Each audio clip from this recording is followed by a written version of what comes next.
part of my brain went, if you start filming these and do an episode like once every 1 or 2 weeks, you can't quit and go back to being fat again. Right. You've got to do it.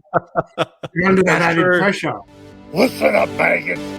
Welcome to the Slaughterhouse. Good evening, ladies and gentlemen, and welcome to the Slaughterhouse. I'm your host, Hazel Phoenix, and today is my very special guest, Desert Rat and Analog Toys. What would we say? Channel guru? No, we'll leave guru out of it. Yeah, we got Tony Roberts. Welcome, buddy. Thank you very much for having me. I've really been looking forward to this because it's really. So you're on my channel for a stream, but just having an Australian accent to talk to, and not having to get up at 6 a.m. and do a stream WA time. This is a nice, comfortable, 4 o'clock in the afternoon. So I've already had 2 beers. I'm on my third. G'day, Cobber. How you going? G'day, mate. No, it's really good. Yeah, ordinarily I'd be doing mine on a Sunday morning, for the people that I do my streams with, Kelly Remus, Slaughter Daughter, and Ken, who's America and Canada. So, as much as I can accommodate for those two, it's much better to not have to get up super early and dunk a few coffees and get online.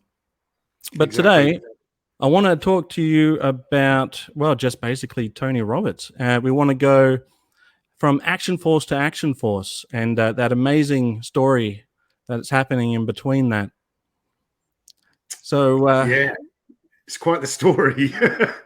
It is. Like you can piece together some of it if you've watched your channel for a long time. I'm still finding new things as I continue to watch your channel. But I thought we'd start off with your early 80s toy obsessions. Now, you had some of the mainstays like Masters of the Universe, but I think it's fair to say the one that really sparked your imagination would be Palitoy Action Force. Yeah. Well, technically it started with Palitoy Action Man. Right. So I grew up on the south coast of England, born in the late 70s, probably got into action figures around the age of 3. I got some Fisher-Price Adventure People stuff. And then into the early 80s, it became Star Wars. But I've got an older brother who's like 6 years older. There's quite the gap. So when he hit like 10 years old and he was getting more interested in hanging out with his friends and he used to go roller skating and stuff like that, I just, got given this big box of 1970s toys, and there was some Action Man figures, $6 Million Man, stuff like that. And I remember the first time I laid eyes on an Action Man figure dressed in a British soldier uniform. My memory of this is of me standing in the backyard of my house, but that was so infrequent with the weather in England. I don't know if I actually was in the backyard or not. Sure. These memories, I think when you keep telling the story, they change over time. But something that definitely happened, because my dad remembers this, is because I've been playing with Star Wars and stuff, and then I got this Action Man figure, British military uniform, SLR rifle, beret, and I'm like, Dad, what's this? And he's like, well, that's a soldier, they protect the country, and if any bad guys ever threaten the country and we have to go to war, they go and they fight the bad guys and they protect the country. And I just looked up at him holding this Action Man and went, I'm going to be a soldier one day. And I was literally obsessed with it. Like from then on, I lost all interest in Star Wars toys. Like I still watch the movies, but I didn't want any more of the toys. I kind of, through the 80s, yes, I did have a year or two probably with Masters of the Universe, but for me in the 80s, it went from Action Man and then on to Action Force. When that was introduced, I was 5. So I think I had like 1 year of Action Man before Action Force came out. Then I got into Action Force, but then it was 18 because that was quite military. Right. Then later, Action Force, when it became G.I. Joe, a real American hero, I was into that. I was really into Rambo toys around 1987, I want to say. So it was like, it was military toy line after military toy line. Right. And I can remember one of the coolest, at the time, the coolest Action Man figure I had was the black dressed with the gas mask, the SAS like anti-terrorist soldier. Mm-hmm. So later on in my childhood, as you develop and you start to, your brain develops and you start educating yourself. And my dad was somewhat of a military enthusiast himself. So I would talk to him about, I wanted more information about the different Action Man figures. And one that I particularly liked, I had a US machine gunner with a Browning 30 caliber. But my dad sort of literally said, like, he said, son, it's a cool Action Man, but it's American. You're English. You want to go for the British. Right. And yep. Yeah, I was like, I would like to join the SAS one day, and started to become quite obsessed about that as well. So it's funny how this kind of, I don't want to sound like George Lucas, it all rhymes in poetry, but it's kind of, I think this is a much better way of coming full circle than what Rambo did in Rambo 3. Right. Well, that is true. So, would you say that this was a bonding experience then between you and your father? Yeah, very much so. Like, my father worked very, very hard when I was young. Had to do a lot of overtime. We the early 80s in England, country was going through a recession, and we as children never really experienced that. Like, we weren't well off, but we never went without. And we only really got toys at Christmases and birthdays. My parents would save hard and we would always get something really good. But I had the benefit of a large extended family. So Christmases, we would all go around to the grandparents' house, and you would get presents from uncles and aunts, and I had lots of different uncles and aunties.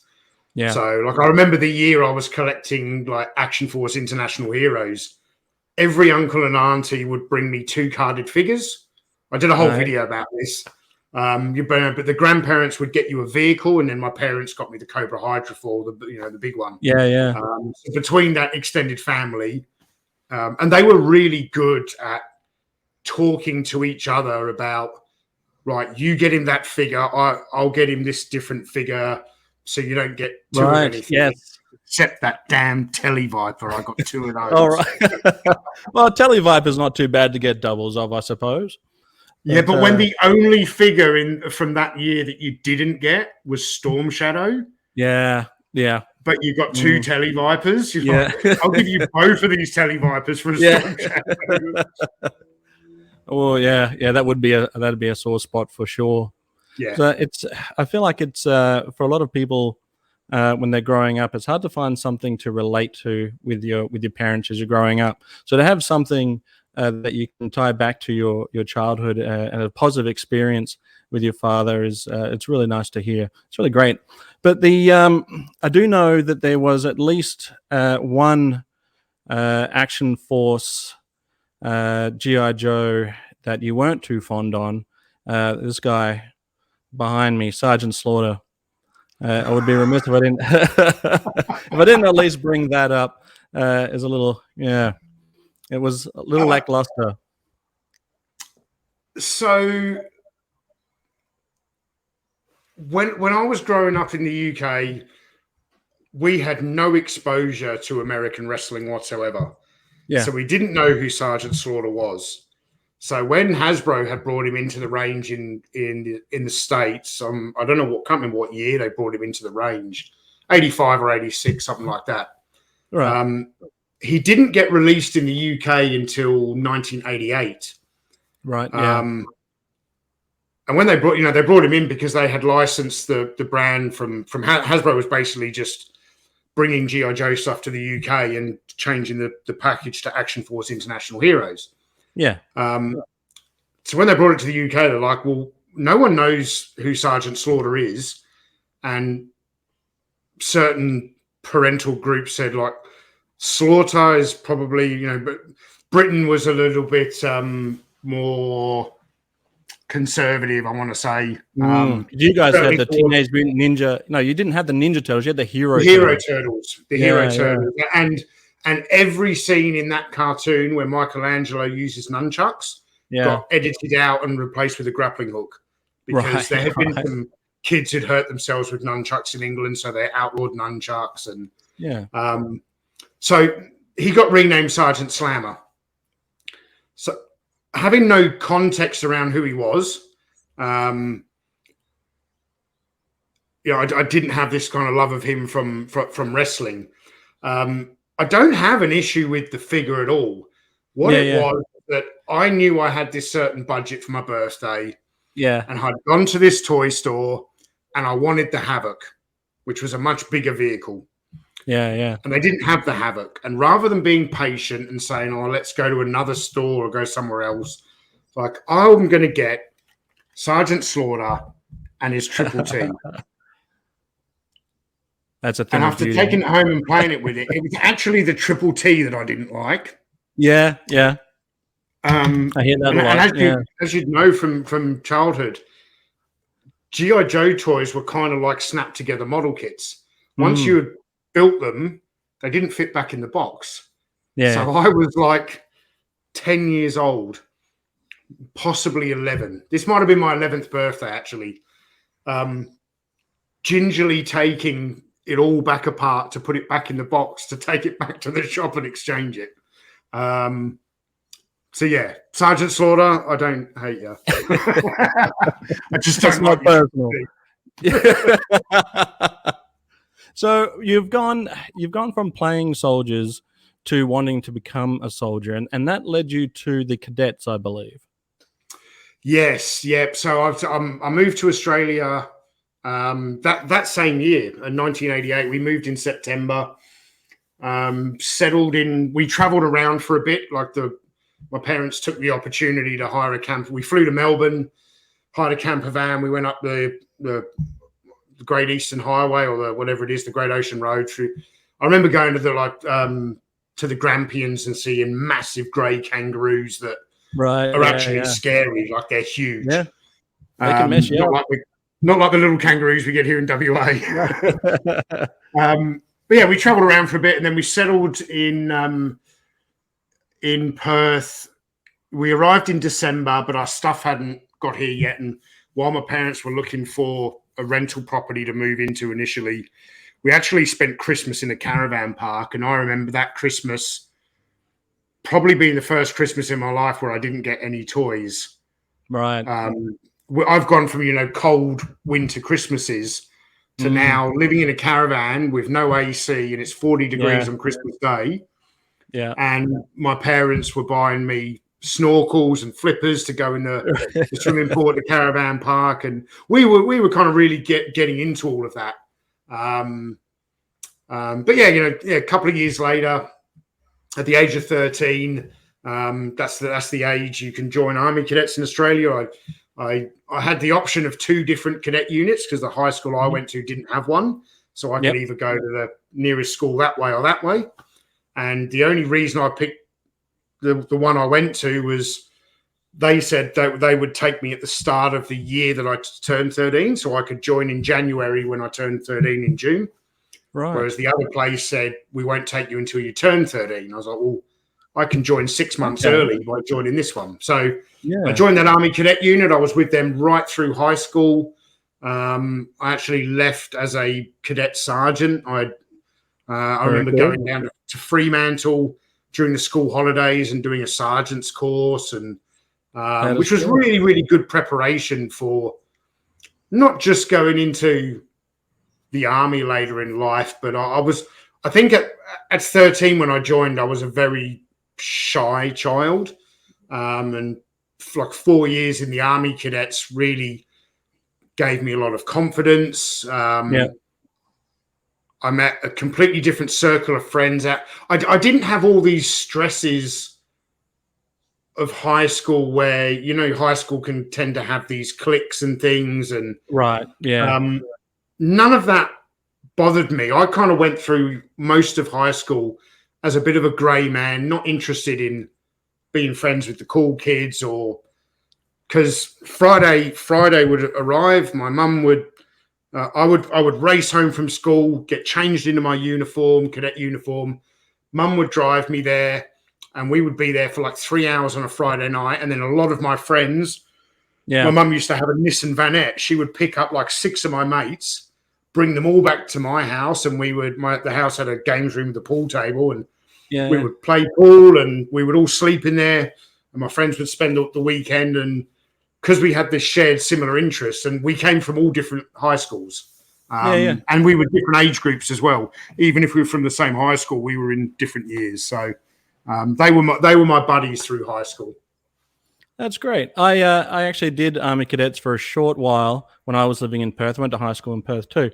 I didn't last very long because I had a big mouth, so I was not well. I was not well fitted.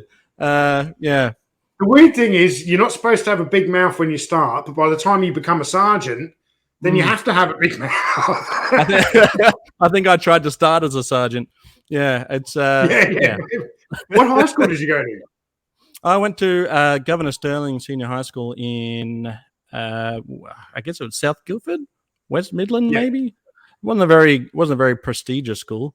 I think we just went there because it was the closest school to where we moved when we moved to WA.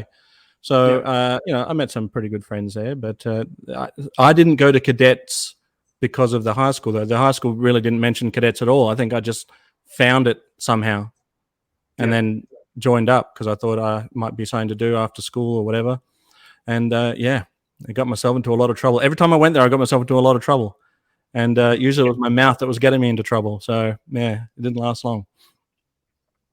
So after cadets then, how soon after that did you decide that you were going to become, lead into the military?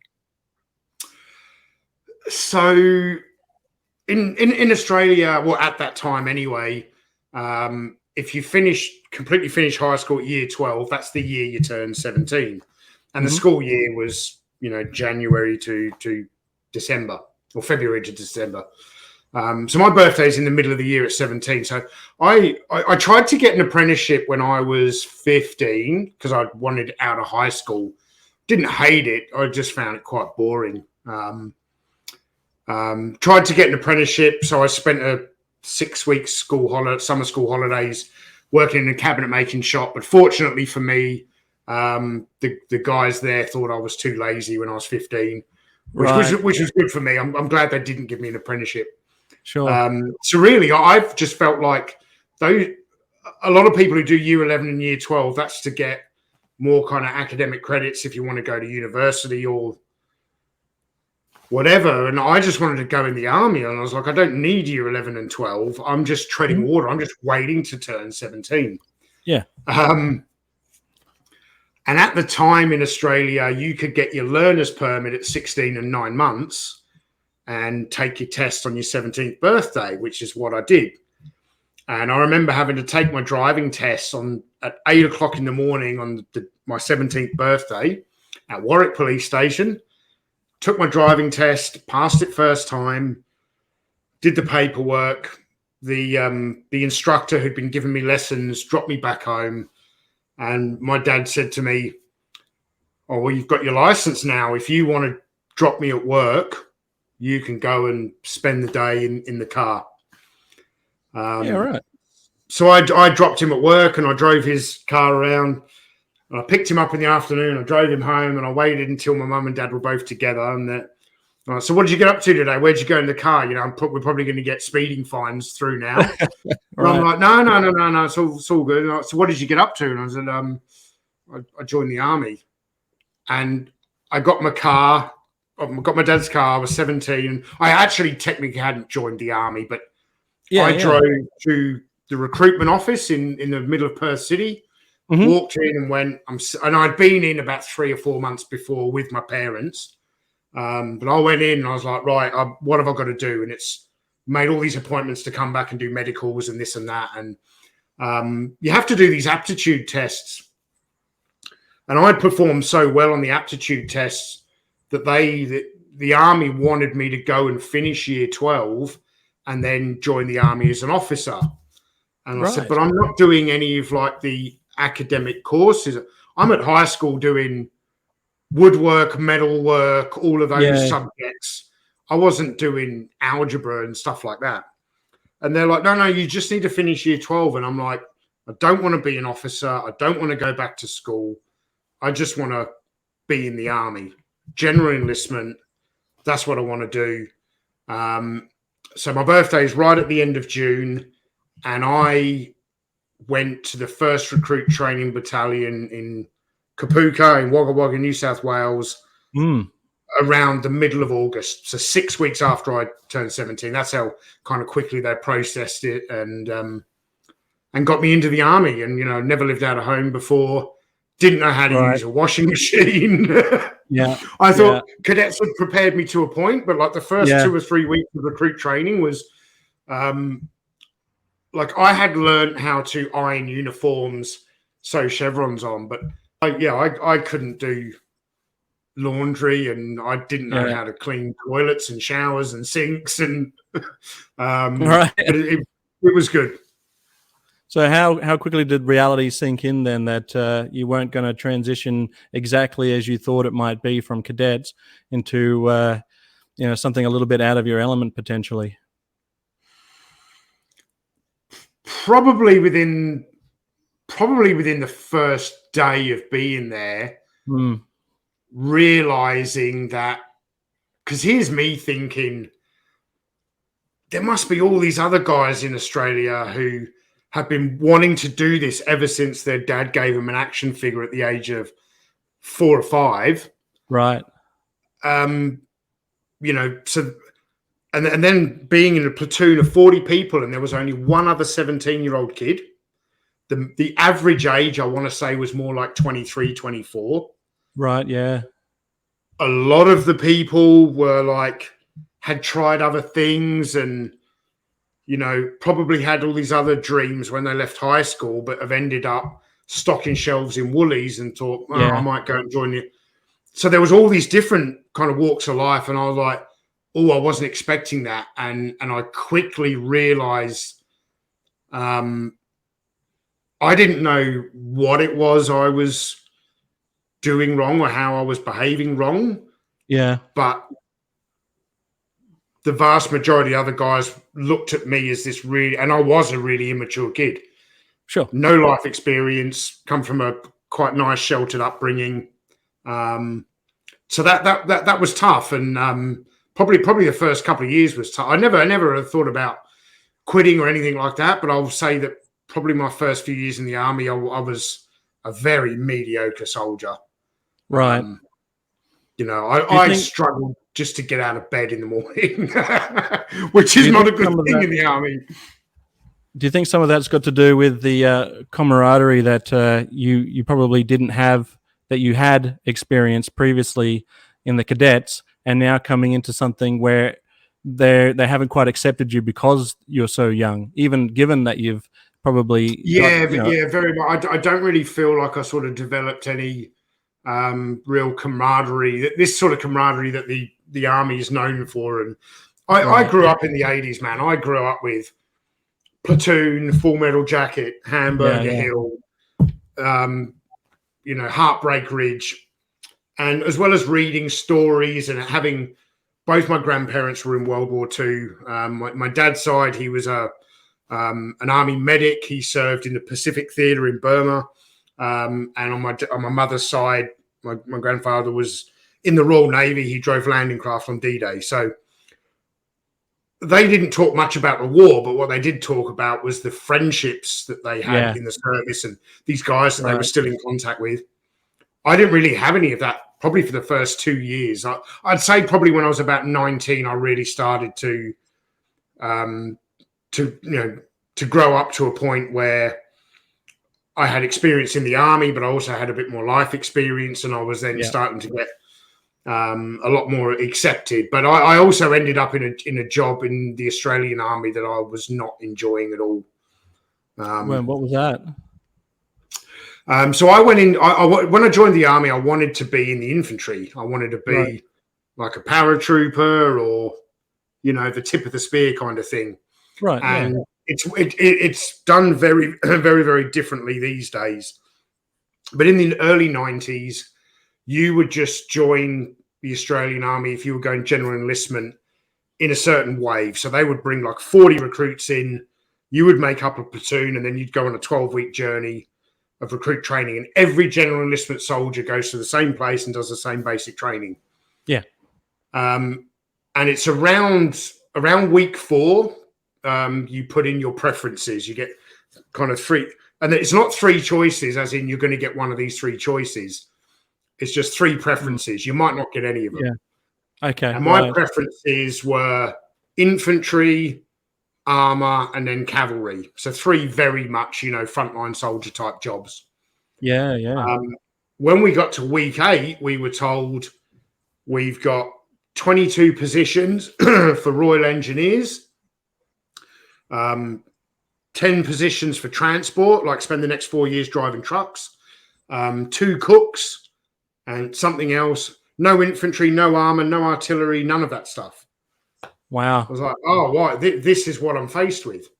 Yeah. So I was like, well, the next best option, I suppose, is to become a combat engineer. And a combat engineer, they clear minefields, obstacles, they build bridges, that kind of thing. Yeah. So after recruit training, I got to the engineers, but then I had to do another 5 months of engineer training. Learn how to use metal detectors and build bridges and all this stuff. From there, you then get posted to your unit. And there was quite a number of combat engineer regiments, but there was also a few really small construction squadrons, they were called. Kind of every battalion had a construction squadron. And if you can imagine when Australia first went to East Timor, I got out just prior to them going to East Timor. But when they first arrived over there and realised they were going to be there for a while, right, they need field camps. So they bring in a construction squadron, and it's made up of carpenters who've done their apprenticeship in the army, plumbers, electricians, plan operators, like bulldozer operators, grader operators. When you go to that squadron as a combat engineer, you're basically the labourer on the building site. You're the one pushing the wheelbarrows.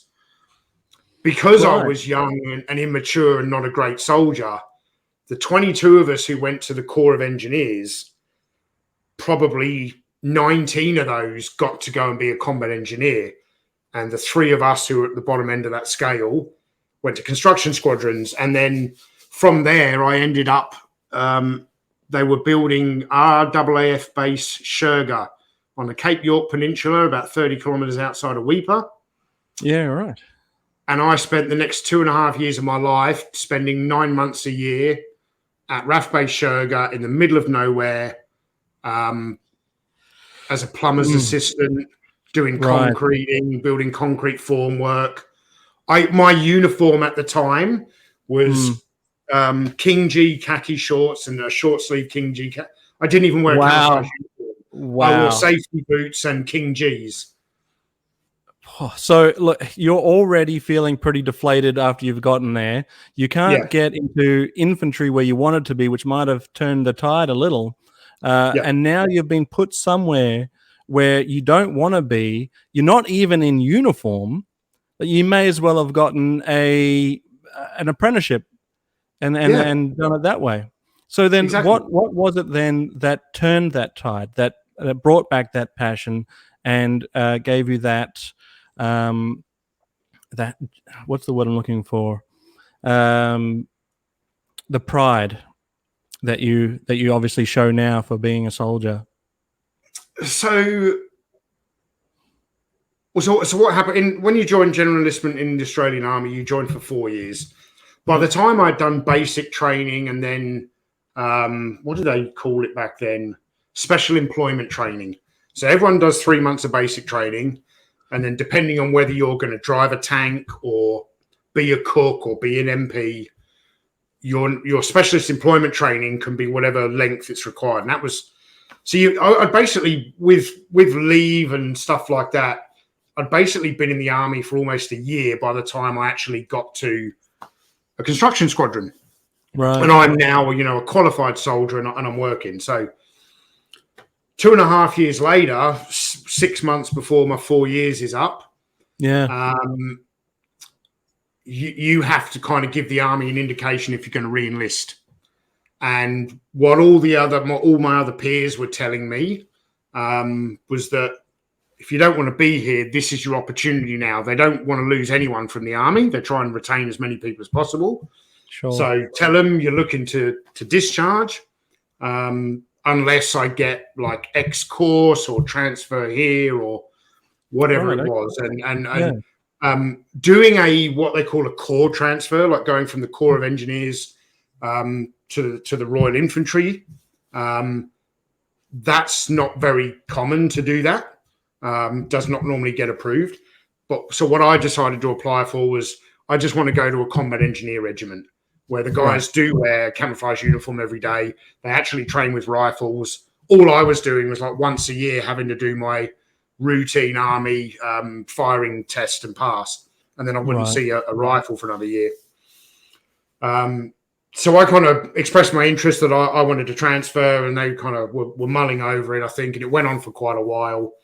And at the same time, my dad was starting his own business in Perth, and that my parents had known that I've been pretty dejected and I wouldn't say depressed, but you had this lifelong dream, and it's just fallen flat, and didn't really see any way of turning it around. So my dad was like, well, you know, I'm starting my own business. Why don't you come and work for me? And by the time the army had come back to me, and because they did come back and say, yeah, well, we're gonna transfer you there, I was like, no, you know what? I'm gonna give civilian life a go, and that's basically what happened. And then at the age of 21, I ended up back in Perth. My dad was running a big sugar refinery down in Fremantle. So I worked there. My job title was a sugar technician. Basically, I was a factory worker, but I got a number of other skills. I learned to drive forklifts and things like this. But I was really, I'll be honest, I was quite lost. And in fact, I'm going to be very honest. I was that lost that I returned to Perth. This is, age of like 21, 22. No real direction. Had this lifelong dream of being in the army for 25 years, retiring as a sergeant major, and now I'm at a sugar factory driving a forklift. Sugar engineer. A sugar technician, not an engineer. Sugar technician, sorry. My bad. Yeah. And honestly, all they do is like turn valves and, move bags of sugar around on pallets and stuff. And I very quickly actually descended into, first of all, recreational drug use, which then became really bad. Like going out on the weekends, taking ecstasy, taking some speed, and that got worse and worse and worse, where I was starting to do it during the week. And my dad was noticing this. I wasn't performing at work, and we had a real kind of heart-to-heart. And he said, look, to be honest, I've always felt as though, and my parents joke about this, that I've spent my entire life running away from Perth. Right. As much as they liked it when they moved here in 1988, and they still live there now, and I've got a brother and sister, and they are still now. I've continually tried to move away from Perth and go somewhere else. And me going into the army, went over to New South Wales. And my dad was like, look, he thought what would be really good for me was to go traveling, like go backpacking, sell your car, sell your stuff, really do it on a shoestring. And that's what I ended up doing. I went backpacking for a year, and I went through Asia and some of Europe, and worked a summer in Spain in the Costa del Sol. This was in 2001. So, I turned 24 when I was working in this bar on the south coast of Spain. And I was staying in a backpackers hostel, and one of the guys who was also staying there, he was much older than me. I was 23, 24. He was about 40 odd. I'd only known him about a week, but me and him had become quite close friends. Like I would go and work in this bar all evening. I would get back to the hostel around 11 o'clock at night after my shift. And we would sit out on the balcony and we might share a joint or have a drink or whatever. Really nice guy. And then one day he turns up at the hostel with another English guy who he'd met, down the road. And I instantly didn't like this other guy. My spider sense was tingling. He was just I just thought this guy was bad news, and I wanted to keep him at arm's length. And when I say very drunken night, those two guys getting very drunk, not me. I was drinking, but I'd got home from my shift at 11 o'clock, was having my first couple of drinks. They're drunk. Yeah. Unwinding after your day. Yeah. And they're talking about going out in the town, and I'm trying to sort of convince my friend that he shouldn't be going, but without letting too much on. Sure. But in the end, I was like, no, look, if you want to go, you go. I'm not going to go. So they walked off up the street, and I want to say 10 or 15 minutes later, my friend came like staggering around the corner, up the stairs and around the corner of the balcony, and he's walking straight towards me. He's staggering towards me, clutching his chest, and there's blood dripping out from between his fingers. I'm like, what the hell is going on here? And he's like, Dave just fucking stabbed me. Well, they're walking down the road, and he'd stabbed him with a knife. What the hell is going on here? I went into my room to grab some towels and things like that. And as I went into my room, the guy had stabbed him and had walked up as well. And he's basically pleaded. And I knew that there was something wrong with this guy. And I'm starting to think like he's just a complete nut job now. He'd stabbed him because he was making fun of they were from different parts of England, right? And there's different accents, different slang. And I can't remember what it was. I think this guy kept saying, like, it's pucker, innit? Which, it's like slang for it's cool. But my friend who's from Gloucestershire, like the West Country farming, he was like, why do you keep saying that word pucker for? And laughed at him. And that was enough to set him off and for him to pull out a knife and stab him. So, wow. He was just pleading with us to not call the cops. And I'm like, mate, just leave me alone. I just want to help my friend. I'm trying to find something to bandage him up with. Yeah. And I was like on the end of my bed. This guy's standing in the doorway talking to me, telling me not to call the cops. And I was pulling towels out of the drawer. As I was doing this, my friend, who I think had been sitting down, he had gotten back up, picked up a vodka bottle, and it was almost like slow motion. He walked up behind this guy, and I'm like, what's he doing? What's he doing? And he smashed the vodka bottle over the back of his head. And as he did that, all the glasses come at me. I was in shorts and nothing else, nothing on my feet. I shielded myself from the glass, and as I looked back up, he had pinned my friend up against the wall, taken the knife out again, and just started violently stabbing him all the way up the side. And I ran 3 meters from the edge of my bed to the wall to wrestle him to the ground. Yeah. And in that time, he stabbed him 17 times. In that short amount of time, he's stabbed your friend. Just violently, like this twice in the neck. Yeah. All I could really remember was like I grabbed him by the wrist to control the knife, pulled him to the ground. I remember hitting the ground, him falling on top of me, and him banging my head on the tiles. And then I've got 5 minutes that I just don't remember, completely blank. But when I've come to, I'm sort of, my friend had slumped down, arterial blood spurting up the walls. Yeah. I am trying to patch these wounds. And the guy who's done it is in his room, quickly packing stuff, grabbing his passport. I'm looking at all of it. I'm like, where the fuck's the knife? And my friend who'd been stabbed is like, he's still got the knife. And that's why I've got this moment of blankness. It's like, I wrestled him to the ground. I can't imagine I ever would have let go of him with a knife in his hand, but I must have done because he was banging my head on the tiles.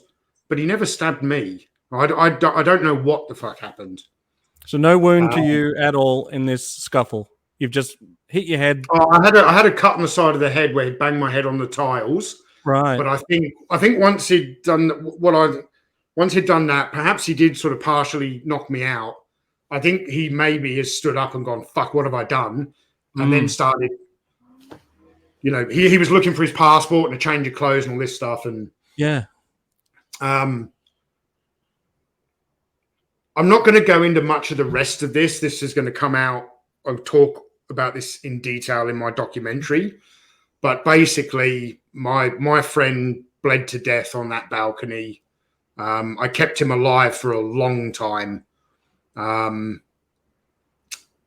We were outside of town.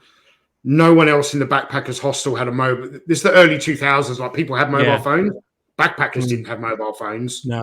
Because in those days, if having a mobile phone and calling international was $100 for 5 minutes. No one had a mobile phone. And I didn't even know how do you call the cops in Spain? Is it 000? Is it 911? Is it 999? Eventually a car drove down the street and I ran out in front of the street covered in blood, frightened the life out of this poor Spanish girl, called the police. And life-changing experience to be that close to such brutal, senseless violence. Yeah.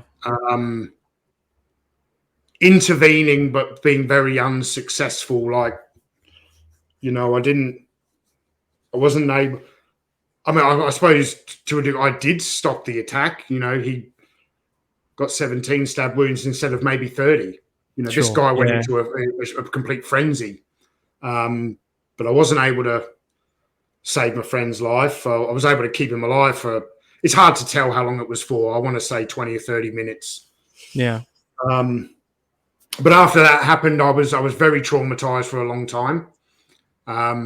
Did not want to stay in Spain any longer than I needed to. Like, I was more than willing to do all the relevant court appearances. The guy was caught within a few hours. Right. I had to go to court the next day. Didn't understand a word that was being said. He got sent to prison on remand, and it had come out then that he was about 30 years old. He had been in and out of prison in the United Kingdom 3 or 4 times and was wanted for a stabbing in London when he had done the run to Spain. So my spider sense is my situational awareness that I would learn to call it later in the army. I had a bit of a natural gift for it, certainly in people and situations. And although it kind of didn't help me then, perhaps it did help me, because I knew damn well there was no way I was going to go to the pub with these guys. Yeah. Particularly that guy. I would have gone with the other guy any day of the week, but not with him. Yeah. So I think I stayed in Spain for another week or two. And at the time, like, a flight back to Australia was nearly $2,000. But an economy air flight to England was £70.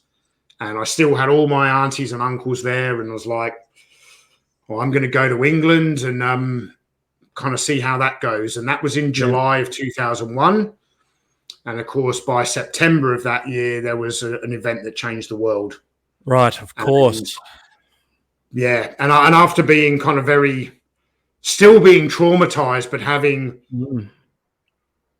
probably having, I want to say, in one night on that balcony in Spain, I aged 10 years. Right. I was mature. Life suddenly took on a whole different meaning. And I arrived in the UK and I really struggled initially. My nan on my dad's side died like a week after that happened as well. Which was that was difficult because I hadn't seen her in years, with her being in England and me being in Australia. And then I arrived and was not emotionally ready to go and meet my family. And she died when I was a few miles down the road. And I'm good with that now. But at the time I had a lot of guilt about why couldn't I have manned up and gone to see her, but I didn't know she was going to die a week later. And I'm pretty sure she's not sitting up there angry at me either. So,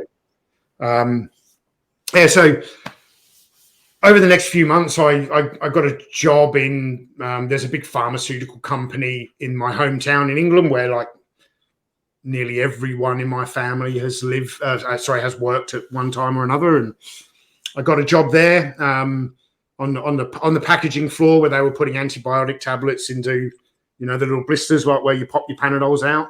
Right. I worked on this machine that would put the tablets in the blisters and seal the blisters and then put them in a box, and plenty of work, shift work, overtime. Money wasn't too bad. I didn't need a lot of money. I was kind of staying in a bedsit, and I can remember, you know, September 11 happening, and then I was off work that day. I was at my auntie's house when I saw it unfold on the TV. And I remember going into work the next day, and I was sitting down with some of the guys in the tea room. And I was still a bit of an oddity to them, I suppose. I was this English guy who was really tanned, blonde hair, had a really strong Australian accent at the time, in my early 20s, even though I was like trying to say to him, I was like, I was born in this town. I'm one of you. Yeah, you know? yeah. But I didn't understand English football, and I didn't even understand my own country. You know, I left at the age of 11. Now I'm in my 20s, and but I remember sitting around the table with these guys, and they're talking about the events of September 11, and you know, we've all got newspapers, and I turned around to the guys at the table, and I was like, the world's going to war, you know that, and they're like, oh no, you know it won't be a war like World War II, you know, technology. It's going to be guided bombs and all that, and I was like, I don't think so.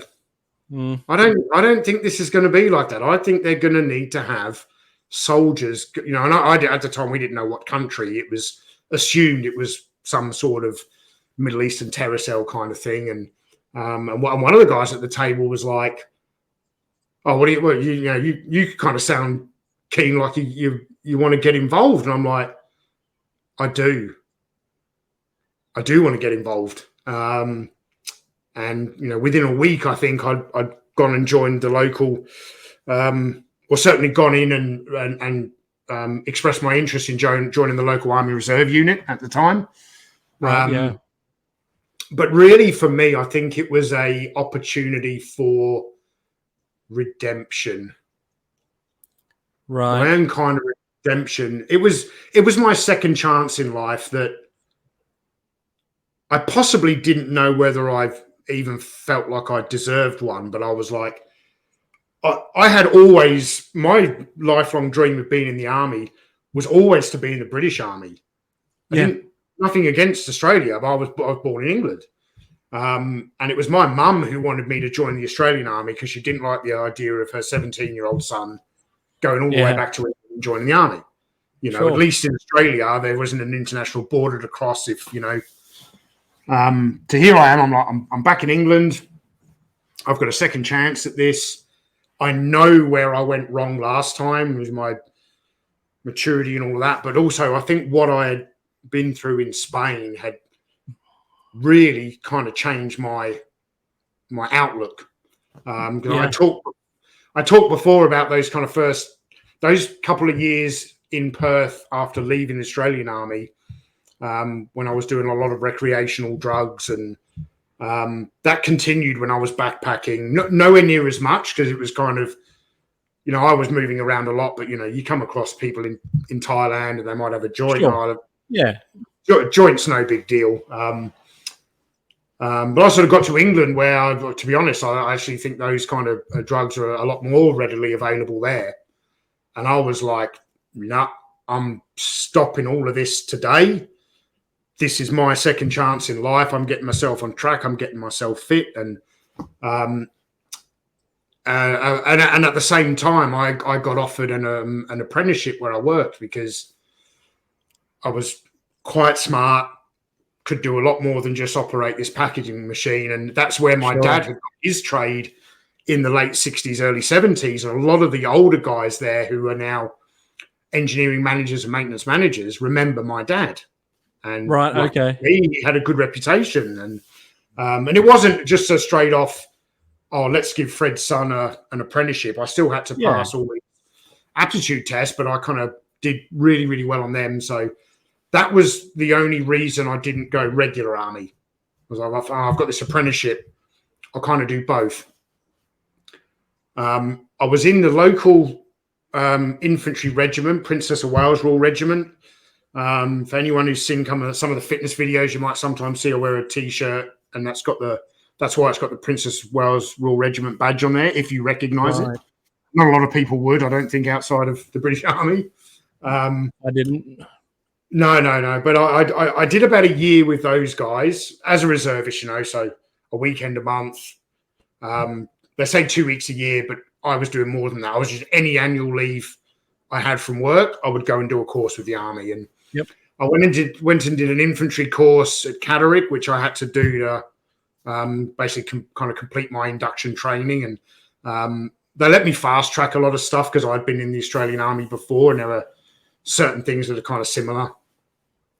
But I did this combat infantry course in Cadets, 2-week course, and a couple of days before it ends, we all get ushered into like a lecture hall. And we were Army reservists. Well, there they call it the Territorial Army, but it's the Army Reserve.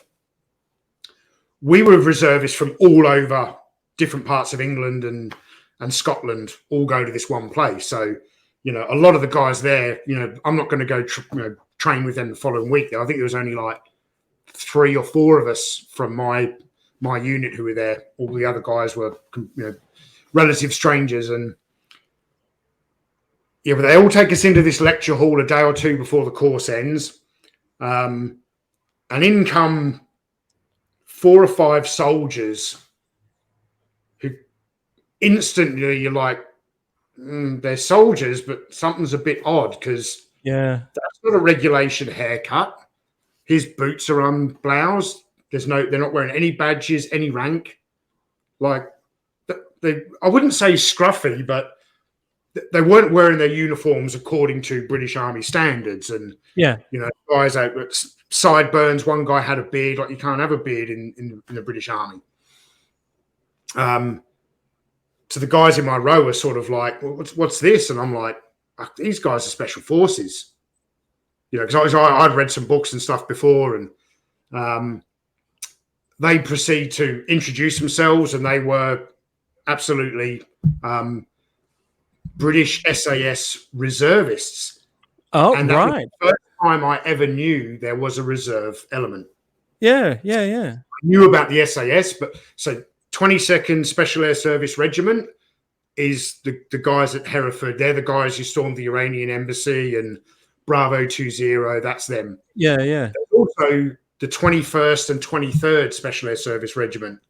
The 21st is the south of England and Wales, and the 23rd is the north of England and Scotland. And I, within 30 minutes of listening to this, they showed a video, and then they kind of talked to you a little bit about what selection's like. And to be honest, it wasn't by the end of it. From the moment they said there is a Special Forces Reserve unit, right? Yeah. I think I turned around to the guy next to me on the course who I actually thought was a better soldier than me. Like he wasn't from my unit, but again, I spent 2 weeks with him, and I was getting the impression he was going to get, top student on the course kind of thing. And I turned to him and I was like, oh, mate, you fancy trying that? And he was like, oh, mate, it's really tough. Like, not many people pass, I don't know. And as soon as he said that, I was like, he's already defeated. Yeah. He's already, and he never even, perhaps he went a few years later or something. I don't know. But he never went on to the next selection course that I was on. I was interested immediately. Not that I was kind of like, I'm going to go on the course in 2 months, 3 months time, but I'm, and I gave him my details. Said, I'm interested. And I went back home at the end of the course, and I'm like, I started buying books and reading books and thinking, right, this is something you've got to prepare for something like this. What do I need to do? And then I got a letter in the mail like a week later saying, if you want to do this year's winter selection course, which was starting in July, I think it was, and this would have been around April. So Okay. if you want to do the next selection course starting in July, you need to attend Regent's Park Barracks in the centre of London this Saturday for a medical and a fitness test, like a real basic fitness test. Yeah. A bleep test. And I was just like, oh, yeah, okay, I'll be there on Saturday. So I never ended up with this plan of preparation. I just went with it. And then the next thing you know, I was on selection, and about a year later, I ended up wearing the SAS beret. So your situational awareness peaked in that moment because you knew there was something special when they walked out, enough to give you some level of excitement of wanting to find out more. Then you hear that there is a reservist SAS, which at the time, I guess, because you wanted to try your apprenticeship, and that I'm hearing from you is what's sparked that passion, probably given you more of what you believed you were going to be when you were a child. Yeah. So it's come full circle almost at this point, where it's you were familiar with SAS. Your father had given you the knowledge, due to the action figures and the childhood playtime. You had a little bit of a setback in the army, Australian Army, but when that passion hits, you're straight back into it. You're full force, I guess. Yeah. Yeah, and I think a part of it as well, like I really felt like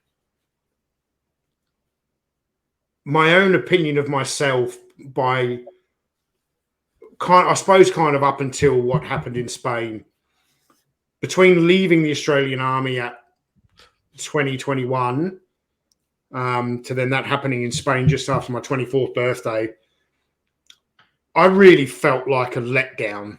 Right. I felt like a letdown to my parents, but more so I felt like a letdown to myself. I was like, you have a dream from the age of 4 that you're going to join the army and be this amazingly professional soldier and retire as a sergeant major, and then you end up leaving after 4 years because you got fed up of pushing a wheelbarrow. Sure. And then that ended up with you, taking too much ecstasy and speed and just being a hopeless, a person with just kind of no direction. And then all of a sudden, I'm back in my country of birth. I'm seeing my country of birth through adult eyes, and I fell in love again with my country of birth. I'm not saying England is the greatest country in the world. It's got a lot of problems, but for someone who was born and grew up there and had a very happy childhood there, I think all the way through my teens in Australia, there was always this part of me, it was like, how would my life be different if we hadn't have come to Australia? And I suppose I kind of wanted to figure that out, where my brother and sister weren't too bothered. But yeah, to then that what happened in Spain, and why and that was 20 years ago last year. I've never really talked much about it before then. I had a real tough time for a few months last year when it came up to the 20th anniversary of that happening, to the point where actually I sought some professional help and and I started talking about it a lot more, and it actually became quite a cathartic thing. And it's important for me to sit here now and really tell the truth to you and your audience, because I want people to understand that I'm not saying that if you're going to join the Special Forces, in order to be successful, you need to see a friend get brutally murdered. But there is something about a lot of guys who are successful in the Special Forces come from broken homes. A lot of them have had dealings with the police. A lot of guys have, sort of petty criminal records from their youth, and guys who have kind of been around a little bit. Not necessarily everyone, but there is a kind of large proportion of that. And I suppose some of the things that you're presented with when you're in the special forces, you have to have been able to have learned to adapt prior to that point. Yeah. Well, you had a life-changing experience. I wonder if working in what you probably consider to be a mundane job was maybe a benefit at the time, so you could do something that didn't require a lot of thinking. Just let your brain turn off for a while you try and cope with what was happening internally. So did you then go for this apprenticeship, or did you let that go? Oh no, I was good. I'd spent, I want to say, about 9 or 10 months in the county regiment before I went to selection, and I had been offered the apprenticeship, accepted it, and already started. That's why I was like, I don't want to give up this opportunity of an apprenticeship. Sure. But then at the same time, I was like, well, damn, well, this is reserves. But then I quickly found out through selection that special forces selection is. I don't know if it was an Australian advertising commercial or a British one, but there was this famous slogan: 1 weekend a month, 2 weeks a year. Yeah, we had that and here. That was the requirement to be a territorial army soldier in Britain. You had to do, so you did a drill night 1 night a week, which was like 2 or 3 hours. You would go to a drill night 1 night a week. You would work 1 weekend a month, which could just be at the territorial army base, or you might go away somewhere for the weekend. And then for 2 weeks of the year, you would go a training course or an exercise or something like that. And then you go to the special forces, and it's like 3 weekends a month, a drill night every night. And my closest squadron was London. It was an hour and a half on the train. So every Wednesday I was finished. I would go into work early so I could finish a bit early, to spend an hour and a half on a train to go to London to do 2.5 hour drill night, and then an hour and a half on a train to get home just before midnight, and then be at work at 6 a.m. in the morning. Wow. 3 weekends a month. Yeah. And then that whole 2 week a year thing, it was like as much time as you could. So I would work overtime at my day job in my apprenticeship to accrue loo time, so I could use all my annual leave and my loo time to go away and do stuff with the reserves. But then also there was a discretionary additional 3 months per year where the special forces would send a letter to your employer going, you have to release, you don't have to pay your employee for 3 months, but you have to release them, and you have to give them their job back when they come back. And that was going, because at the time, Britain was in Afghanistan, they were in Iraq. It was happening all over the country. They needed more and more reservists to do operational tours and things like that. And it was becoming more and more common. And somehow or another, I became so driven and obsessed over the next several years that I finished a 4-year apprenticeship in 2 years, 8 months, which I was told at one time was a British Board of Education record. Right. And in that 2 years, 8 months, I had spent 9 months of that overseas in chunks here and there. And then I finished my apprenticeship, and it was like, I think maybe did about another 9 months working as a mechanical fitter. Yeah. And I went into him and I said, I want to take 2 years unpaid leave. And my employer was like, look, mate. That's cutting it, yeah.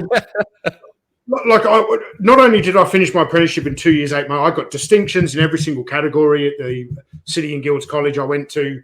Yeah. Everyone at my place of work, I was very driven, very professional. I worked really hard. I picked up being a mechanical fitter quite quickly. I was doing well, but the company just couldn't afford to keep bringing in casual employees to backfill what I was doing when I was, climbing Mount Kenya or whatever I was doing, Sure, yeah. Doing Arctic warfare training and learning how to ski. So I did that for a number of years, trying to balance a civilian life and a very, very heavy commitment to the Special Forces Reserve. And after a while, I was like, well, I'm going to apply for sort of 2 years full-time service. And at the time I was doing that, a friend of mine who had gotten out of the army, I want to say about 18 months before, hadn't good friend, hadn't seen him in a while. I bumped into him in a pub. He's like, "What's going on?" I said, "Oh, look, I'm basically giving up my civilian job. I'm going to go do this full time for a couple of years." And he was like, "Why don't you come out to Baghdad and be a bodyguard for a CNN news crew with me? And we're paying X amount of money." And I was like, "You're paying how much money?" Yeah. Yeah, all right, I'll do that. Wow. So I actually I left the regiment after about 6 years. This would have been 2008, I think, August 2008. I went out to Iraq and I started private security work, which I went there in August 2008 and I left in 2007. I went there August 2007 and I left around 2011-ish. So for 4 years, Right. I did that. And that was like 3 months on, 1 month off for 4 years. Did a number of different jobs. But that was the private security contracting sector is quite different. Comes with its own challenges. You're nowhere near as well equipped. You don't have the same kind of support behind you, but you do have the benefit of kind of better living conditions, really, than what a lot of the soldiers had over there. You're getting paid well. But also where a soldier will go and do a 6 month tour, certainly a British soldier, it's not like Americans, man, they were when I first went there, Americans were doing 15-month tours. Right. How the hell do you do that? The Brits would go there more frequently, but they would do like 6 months. But a unit would do summer and a unit would do winter, and they would swap over. But I was kind of, after 4 years, I was really starting to get the 1 month away was not enough, and I was starting to drink a lot of my time away, and it was just like coiling a spring tighter and tighter and tighter and tighter and tighter, and it was never getting released. The tension in this spring over several years. So, but I had always worked on American Department of Defense contracts. I worked for the Americans a lot. After that very brief stint with CNN, because what happened, I went out there, and it was a British company, all British guys on the team, looking after an American news crew. They had been doing it for some time. I want to say either 12 months or 24 months, and that's how long the contract was for. When the contract came up for renewal, they said no, they wanted an American security company. But luckily for us, the company we worked for was quite one of the largest and most well-known British security companies out there at the time. It was a company called Aegis, headed up by a gentleman by the name of Colonel Tim Spicer, or former Colonel Tim Spicer. They had a lot of other contracts. And I went from that onto another contract where, believe it or not, myself and a team of 8 guys, all British guys, were the close personal protection officers to a 2-star American general. Wow. Yep. Holy shit. Yep. We were looking after Major General Mike Jones. Did I send you the picture of me and Mike Jones? Yes, I believe so. Yes. There you go. You can I'll throw that up. Yeah, that's me with Major General Mike Jones at Landing Zone Washington in the Green Zone Baghdad in 2008, I want to say. So yeah, I had some interesting jobs over there. Yeah, I bet. I mean, you spend 4 years doing that. You said it was getting more and more. Your time off seemed to be feeling less worthwhile. You were drinking your way through this month that you had off. Obviously, that'll make your return back possibly a little bit more stressful, and then having to wait again until you go. So at some point, then you've decided that you don't want to do this anymore. And where have you moved on? So what I had originally around very late in 2010. Well, let me backtrack a little bit. When I first went out to Iraq doing private contracting, having come from the world of special forces where operations are very secretive, you know, you don't even take any identification on you, let alone cameras and things like that. You know, so I've got some pretty good photos of my time in the regiment from training exercises and stuff. But then you go out doing private security. Every man and his dog, mate. They had helmet cams, which were in those days were massive, and the picture quality was terrible.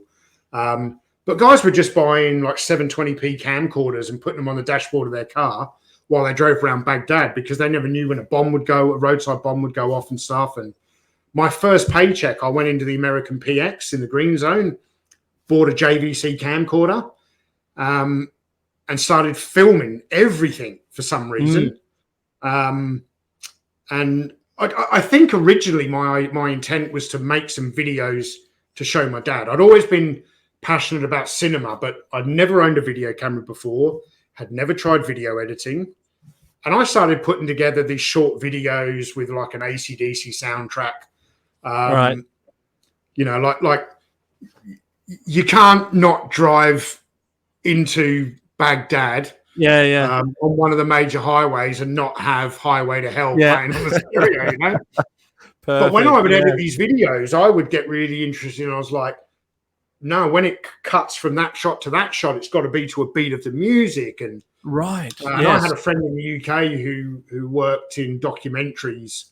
He's primarily a war correspondent, print journalist, but he has done some work in documentaries. And I went back to the UK on one of my trips off very early on in my time in Iraq, and showed him like 3 or 4 of these 5-minute videos I'd done of one of us kind of driving through Baghdad, one of us on the rifle range. I'd done like a comedy one where I was sort of filming the guys getting ready to go on a mission, and they're all putting on their body armor and they're cocking their weapons, but they're all cracking jokes and flashing their cocks at each other and stupid shit the army guys do. And I'm putting that to like some silly, like, you know, Benny Hill music and but my friend was like, look, you know, these are, you know, silly 5-minute videos. He said, but there is just something about the way that I framed a shot, edited to music. He's like, if I start mentoring you over Skype, you'll get good at this. And we've had all these documentaries, Ross Kemp in Afghanistan and all this stuff, where military units have had embedded journalists. Journalists have been dying for years since the start of particularly the Iraq conflict, because contracting work was a lot more prevalent in Iraq. Have wanted to get inside a contracting unit and can't, because they're under no obligation. And that they, you know, the last thing a contracting company needs is to have a journalist come in and just have one employee turn around and, you know, say like, you know, I don't like if I had the opportunity to shoot an Iraqi, I would, because there were guys like that out. Luckily, I never had to work with any, but there were guys like that. Sure. So he was like, you've got this opportunity to have an inside look at the private security industry in Iraq, this $4 billion a year business. So over the next several years, I started building a video diary and a sort of a documentary that I worked on for the next 4 years. So you kind of asked me when enough was enough. Towards the end of 2010, without my company kind of knowing what I was doing, under my friend in the UK, we tried to get the documentary released. We were going to sell it to Channel 4 in the UK, but they had some kind of legal concerns, particularly about myself, and They went to the company I work for, and oh, right. they were looking out for, like in hindsight, like they were looking out for my interests. Sure. And it basically came back, and they were like, "You'll be completely ostracized from the community. You'll never be able to work in private security again." Yeah, and will get taken to court because of, you know, every employee had a confidentiality clause, and You're right. Yeah. So I opted to sit on it, I suppose, and not do anything with the documentary. But again, it was going to be my way out of Iraq, I suppose. You know, it was going to be the next chapter of my life, and it was. I think I was kind of at a point where it's like I've parachuted out of a Hercules at 400 feet into snow around the Northern Lights. I've you know, hung out the door of a Black Hawk with an open door as we've flown over Baghdad, and shot at, blown up, fucking. I didn't want to, you know, go on and become a sergeant major. It's like I feel I've redeemed myself at this point. Right. Yeah.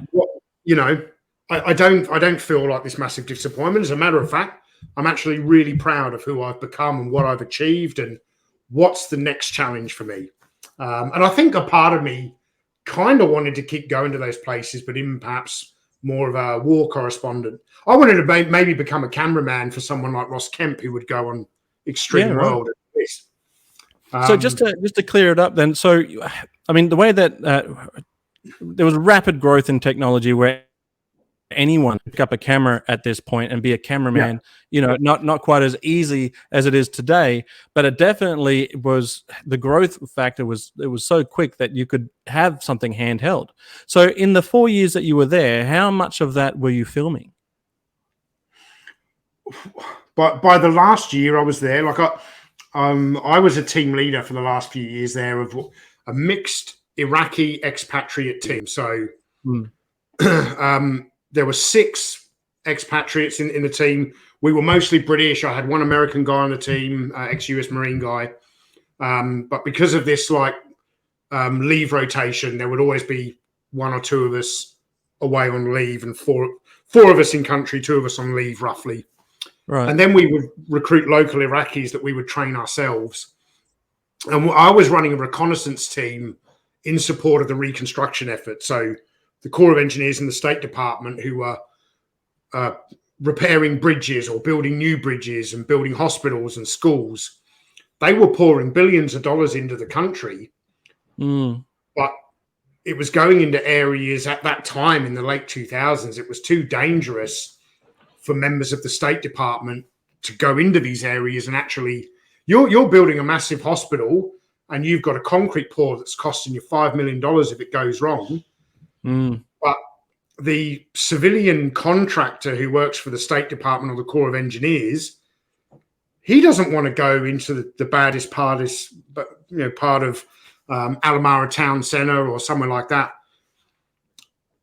It was very dangerous. So the company I worked for, under the guise of an ex-German Special Forces guy, it was kind of his concept he developed.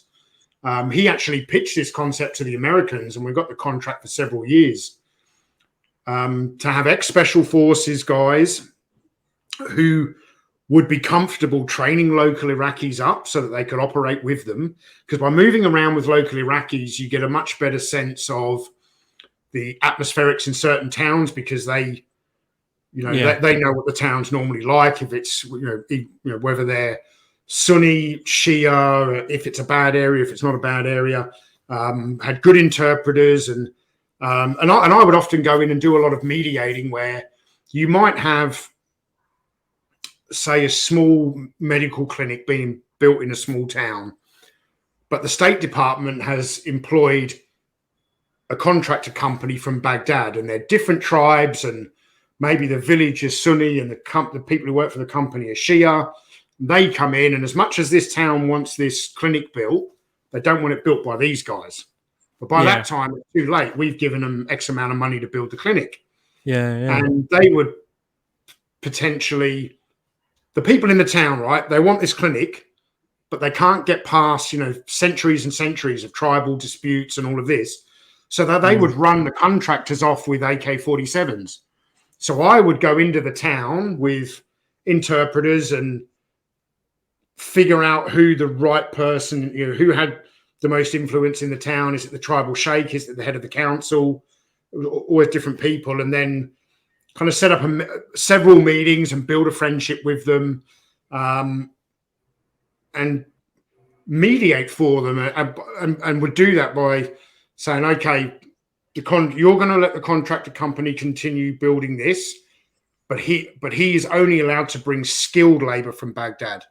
All of the unskilled labor he must employ locally. So your unemployed, young men in your town get some employment.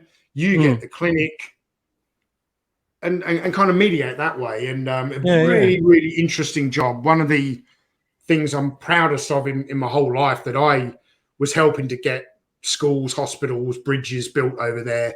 And I became very, very good at it. But I think by growing up in a family that I never saw any kind of prejudice of any kind in my family. I remember the first I met a guy in Perth when I was like 20 years old. He was big into collecting Barbies, but he had some Action Man stuff for sale. And I went and met him, and because he was a hairdresser and he had a hair shop at the time. He was quite a bit older than me. But I met this guy, and this is in the 1999 or something. And he was an outspoken gay man. I'd just come out of the Australian Army. But the fact that he was gay did not matter to me at all. I was like, oh, you're into toys. I'm into toys. And we became firm friends, to the point where I'm still friends with him now, more than 20 years later. And I actually asked him to walk Grace down the aisle, because Grace hasn't had a dad for a long time. Because I was never raised that way and I know society's changed a lot, but 23 years ago wasn't a cool thing for a straight guy to have a gay friend. But so in Iraq, I'm not looking at Iraqis through any kind of prejudiced eyes. I've got not an ounce of racism in me. And I actually started to learn over the years there that the normal people of Iraq are actually impoverished people who really need an opportunity to get out under the regime of a tyrant. They deserve the opportunity to prosper. Iraq was an oil-rich country. Saddam had all of the money, and these people lived like third world people. So I was able to. I did find a lot of the other guys working private security out there did not like Iraqis, and that's why they couldn't do the kind of job that I did. But that's what made me really good at the job that I did. So. Yeah, I think it's great that you were able to get an understanding so that you could bring people who didn't have employment locally to give them some employment, give them some form of value that they were contributing, and also being able to get, obviously the work that you had to get done as well. Yeah, I think that's great. That's a great way of doing it. It doesn't happen very often where you're able to bring people together, under any circumstance, but that, it was great that you were able to do that for those towns anyhow. So then you went from there. You've got your documentary. Well, you've started making music videos, some of them comically so. And but now you've got nowhere to put it. You've been basically So, and I was sort of, what am I going to do next? Because after 4 years of doing that and being mentored by someone who had a lot of experience with, documentary filmmaking and stuff like that, I was like, what else could I make a documentary about? I could make a documentary about Action Man, because I've been collecting Action Man pretty much my whole life, I became a toy collector like you and me know a toy collector today when I was 16. I'm 44 years old now. Yeah, so, so while I was still in Iraq, I already knew a load of stuff about Action Man, already just had it in my head, you know? Yeah. But I started researching even more, and I started tracking down the original designers like Bob Breakin and things like that. And through lots of luck and some charisma, maybe me trying to persuade I think a lot people, of it's also passion. Yeah, I think a lot of that was it. And Bob did say to me that what really swung it for him when, because I had found online at the there's a Museum of Childhood in London. They had a whole heap of transcripted interviews with people from Palitoy, and I already knew who Bob was and some other people were. I already had because there's been a lot of books published on Action Man, and you know, so I knew who a lot of these people already were and who it was I wanted to track down. So I reached out to the museum and said I wanted to get in contact with Bob Breakin, and you know, these are the reasons. And I think I was trying to make out that I was more of a professional filmmaker than what I was. I wasn't this one man band who. Well, you'd been walking around with a high definition camera at the time, right? And they said, "Oh, look, we're not going to hand out his details, but if you would like to write him an email or something, we'll forward it on." And Bob said to me later that I wrote this long letter to him that I probably pondered over for 3 days. And he said he read it and he said it was the combination of the fact that the passion that was there, but also I had written into this letter this story of being the 4-year-old getting Action Man, saying, this is what I want to do. And right now I'm an ex-SAS guy writing to you from a porter cabin in southern Iraq. I'm going on a mission tomorrow, but blah, blah, blah. And he was like, wow, what? Yeah. So the next thing you know, it was like, yeah, we're going to do this documentary. And I had planned to leave Iraq at the end of 2011, because that's when the American, the main portion of the American military was pulling out. Mm-hmm. And I was on a DoD contract, so the DoD contract was going to kind of end there. So I was kind of preparing for that. But what had happened after that kind of got announced at the beginning of 2011, a lot of the guys I was working with who I really trusted and stuff like that, some of them had families, they had mortgages. They were like, I'm going to be out of a job at the end of the year. I'm going to start looking now. And because they were such good professional guys, they actually started finding jobs quite quickly. And here I am with this really trusted team of guys around me, and I'm the team leader. And from January to, I think, April, I lost 4 of the 6 guys, and they were being replaced with young, inexperienced people. Right, yeah. To the point where I'm like, I don't feel safe going out on the... I've got guys who I don't even feel comfortable. My second in command in the rear vehicle, his main job is to do all the situation reports back to the ops room. And I wasn't even comfortable this guy could use the radio properly. Wow. What's going to happen if a roadside bomb goes off and he's got to send in a contact report and all that? So I decided, look, it's a lot sooner than planned, but I'm going to take 6 months off, and I'm going to go and make my Action Man documentary. And that 6 months, while I was making the documentary, I went back to Australia because all my collection was at my parents' house, and I spent probably 6 weeks there. I took over their garage and built some massive dioramas and just filmed my whole collection. It took me probably 2 months. Yeah. Then I went to England for 6 weeks, and I toured the country interviewing collectors and people from Palitoy and all of this. And I went to a few Action Man collector shows and stuff.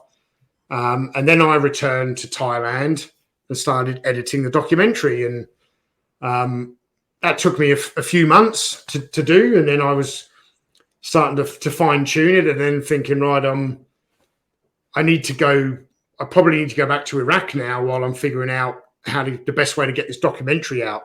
Which at the time I never, YouTube was around, but I didn't think of using YouTube. It was always going to be sold on DVD. Yeah. But at the end of that 6 months, I'd saved a lot of money while I'd been in Iraq. And during that time, I had met Gracie. In fact, I already knew Gracie, but that's kind of when we formed a relationship during that time. And so when that 6 months was up and the documentary was done, I was like, I'm not ready to go back to Iraq now.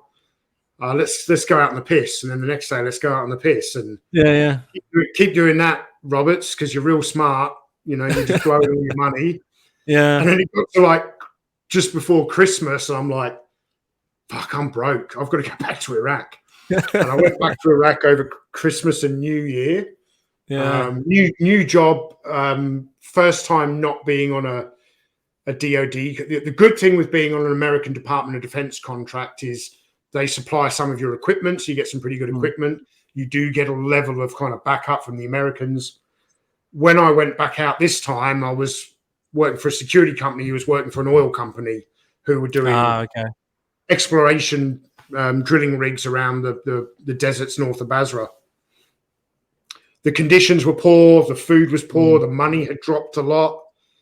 And I was sort of sitting there after 3 or 4 weeks going, I don't want to do this anymore. I've had enough of this now. And I was trying to stick it out a bit. I think this contract I was almost supposed to be 8 weeks and then a month off. And just after New Year's had happened, I'd been there about 5 weeks. I had 3 weeks to go. Grace had gone out with some of my friends in Thailand, and they're at a nightclub, middle of the night, and some other crazy drunk Thai girl glassed her. She got a whiskey glass in the face and cut all of her lip, broke her tooth. And one of my close friends from the army, he took her to the hospital, looked after her, and then he kind of called me once he knew she was good. And I said to him, I was like, man, like, all right, she might be all right physically. How is she emotionally? And he was like one of my closest friends. He was my second in command on my team for the last couple of years I was in Iraq. Right. And I trust him implicitly. And I was like, I said to him, I'm pretty serious about this girl. Does she need me to come home? And he's like, because what that meant was quitting my job. You didn't get sick time or anything. Like, you were paid because you were there to do a job. And if I was at 5 weeks in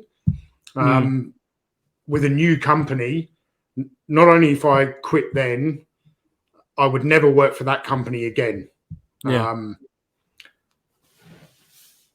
So I had a phone call with him and then had a phone call with Grace. And 3 days later, I was back in Thailand. And I said to her, we had a phone conversation. I said, look, I'm serious about you. I'm going to quit. I'm going to come back. I'm not very well off because I've blown all my money on this 9 months making a documentary, getting on the piss. But I will get, 5 weeks worth of pay. And I said, I've seen too many of my other friends, have good relationships with Thai women, but they break down because they spend so much time away and this, that, and the other. And I'm not blaming the Thai girl or my friend. Often they're both to blame. Sometimes it's one, sometimes it's the other. But I said, the common thread is that the relationships don't last. Yeah. I said, so if you're willing, I said, I'll come back to Thailand and we will figure out getting you some sort of a visa for 6 months or whatever it is. And we'll go to Australia and we'll just see what happens. And she agreed. And I came back early January, and I think we came to Australia in mid-February. And we're still here. We're married now. We've been here for holy shit, man. Today, I think, is the 10th anniversary of Grace first arriving in Australia. Well, there you go. Happy anniversary to Grace on the 10 years. Yeah. I can honestly say then that was the best decision you made then. Yeah, I mean, it was the first few years were quite difficult for us. Difficult for Grace being in a new country. I was doing not 2 months on, 1 month off, that long sort of stints, but I was doing fly in, fly out work to the mines.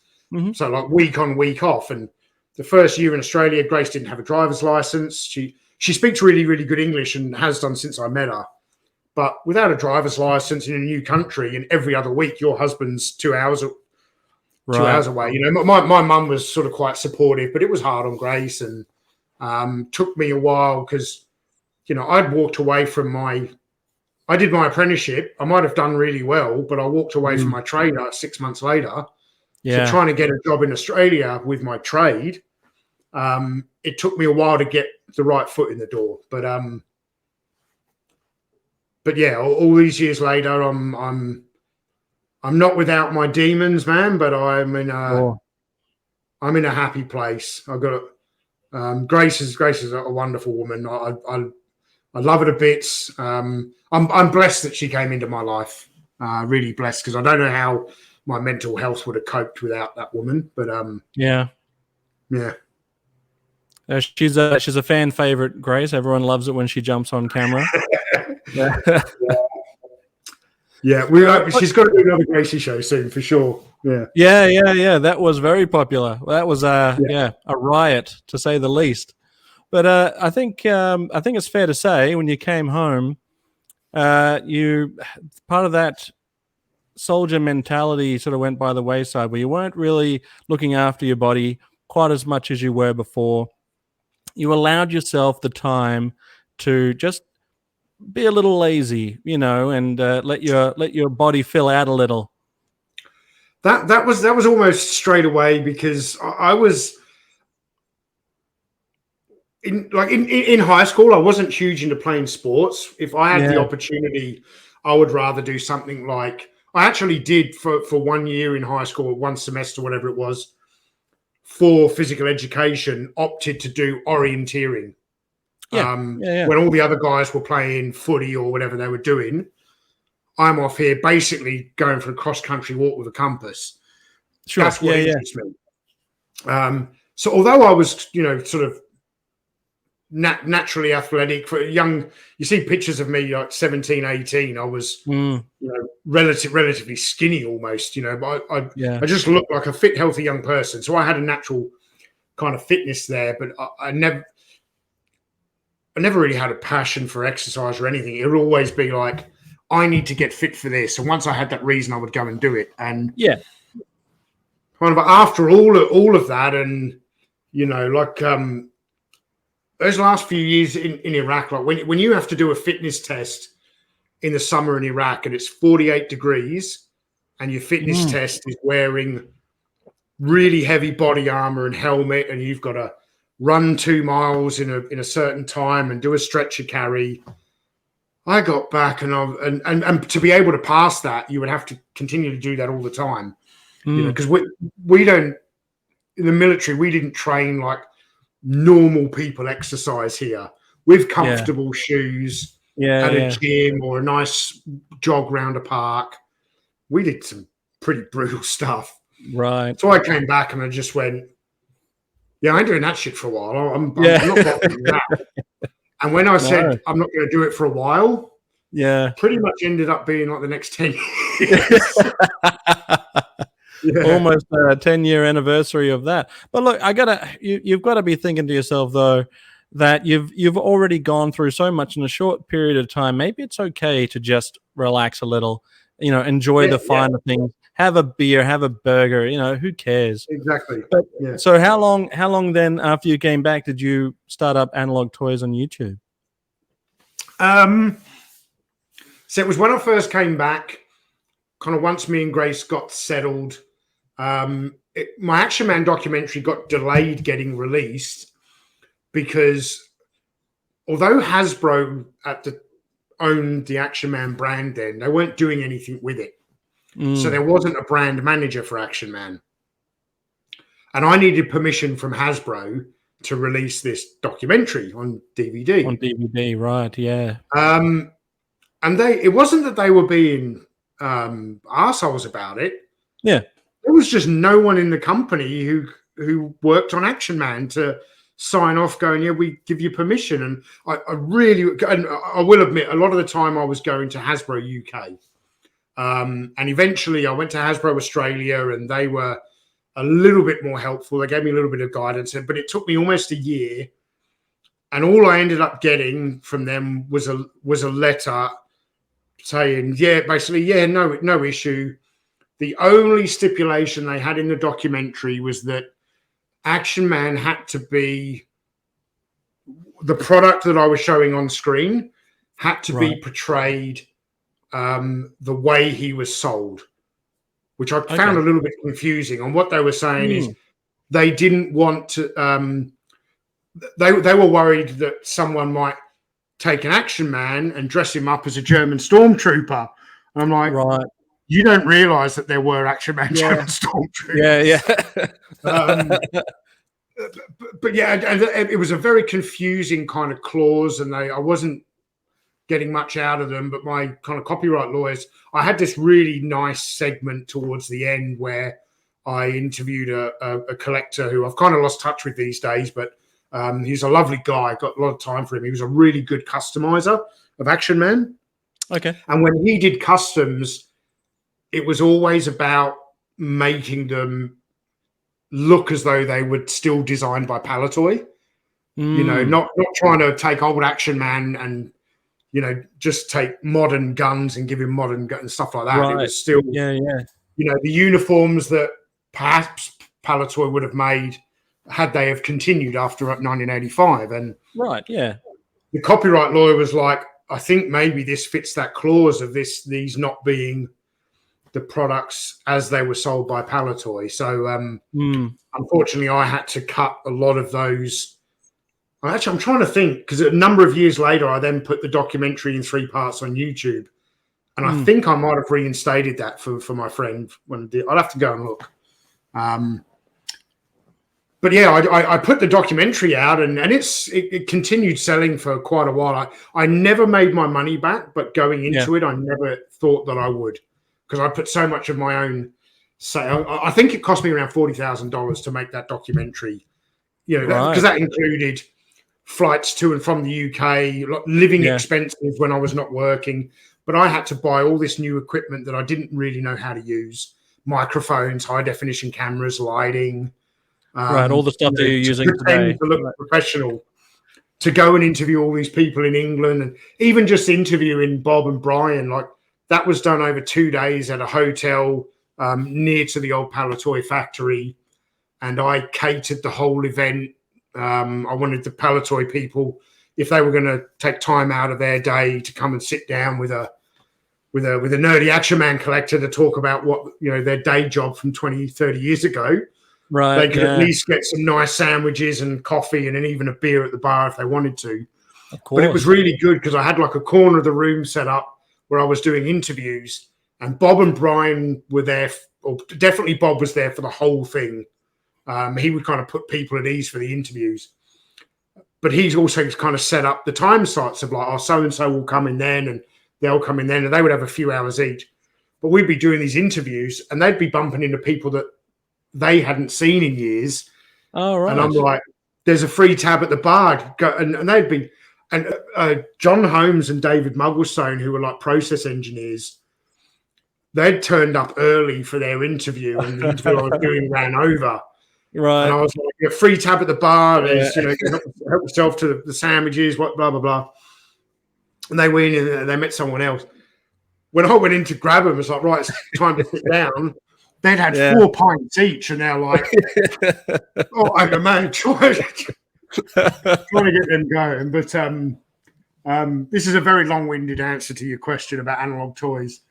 No, what ended up happening is after my documentary was sold for probably 18 months on DVD, me and Grace were, you know, I'd been out of Australia for a long time. Grace was new here.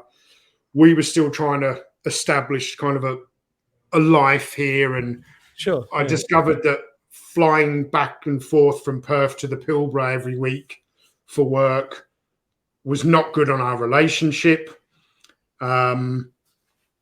I proposed to Grace that we actually move up here to the Pilbara. You know, this is where I was earning good money in the mining industry. And, you know, she supported me as the great wife she is. And we moved up here about 6 or maybe 7 years ago. I think it's coming up to 7 years. And that's what we really started to get settled. We had a nice family home.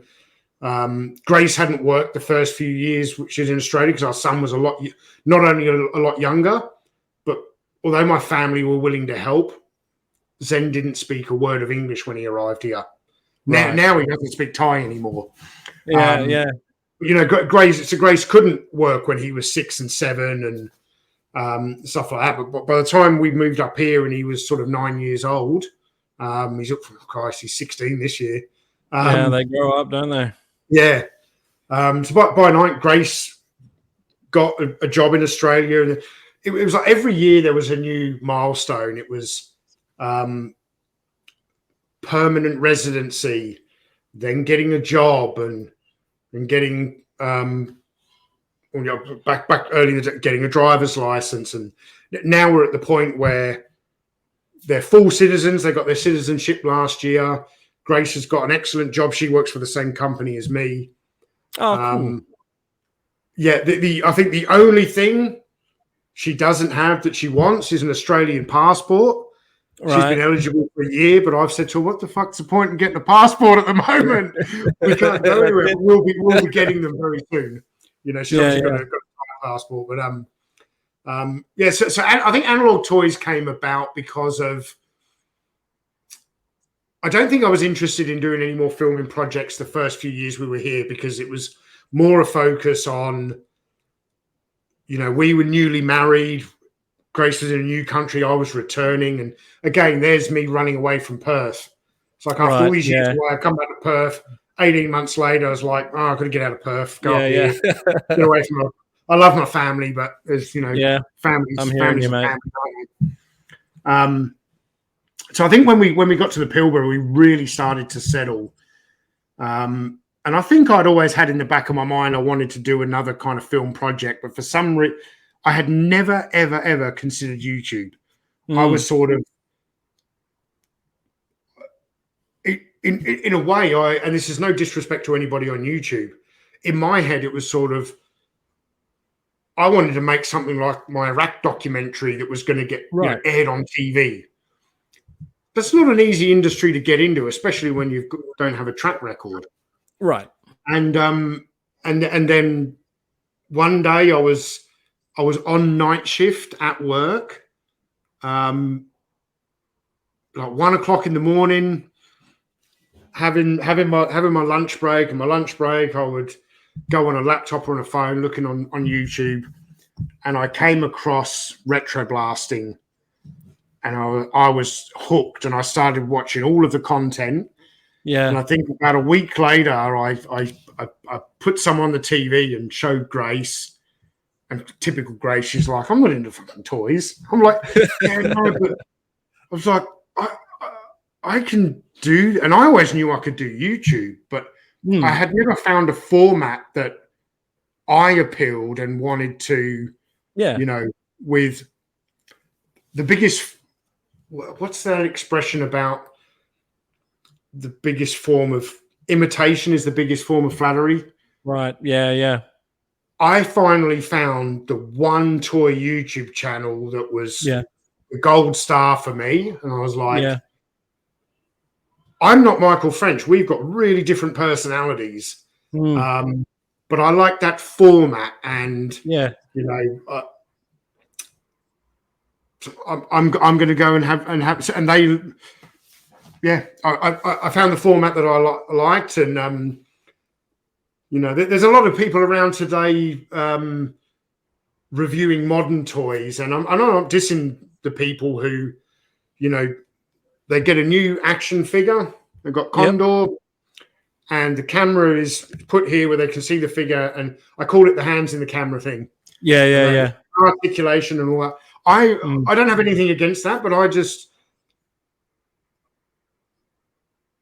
I know I'm capable of so much more with regard to filmmaking that I want an Analog Toys video to be an experience. You know, you come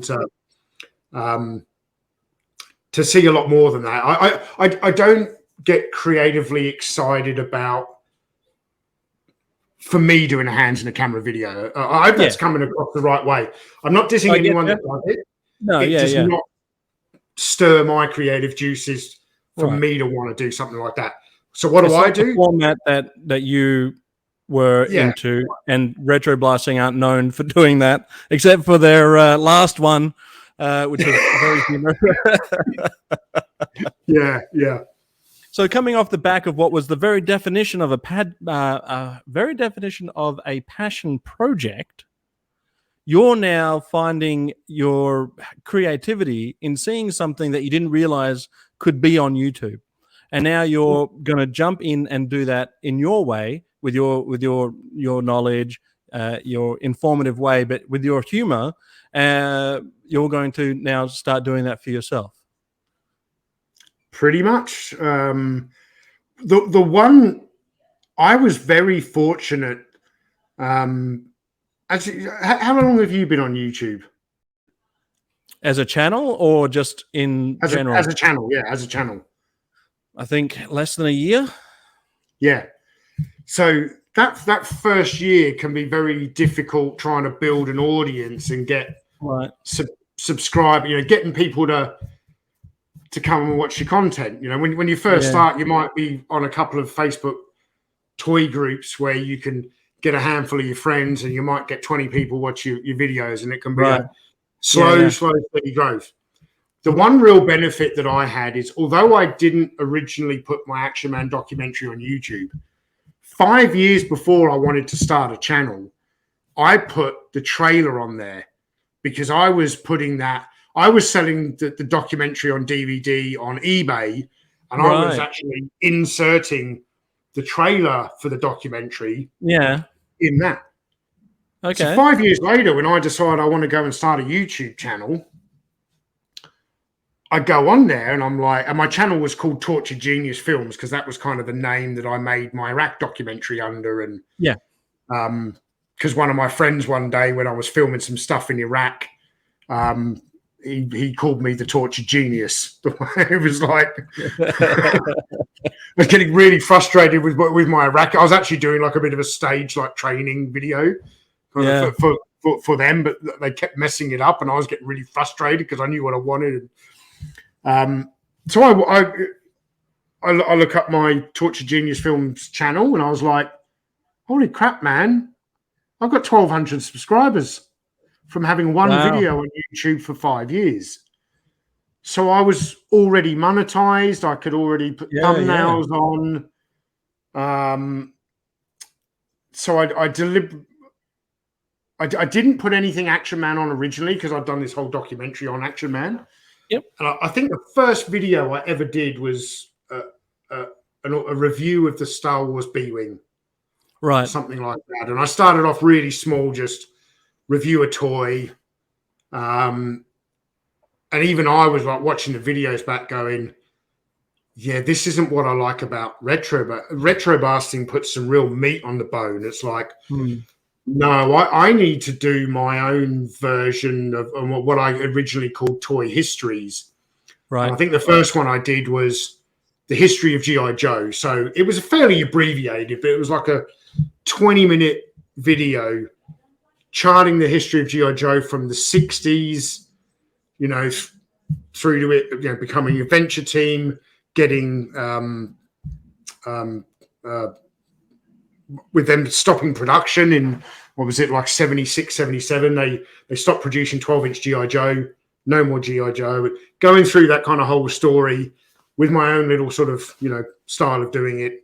And I was like, no, that's more the sort of content I want to make. Yes, it takes a lot longer to make a video like that.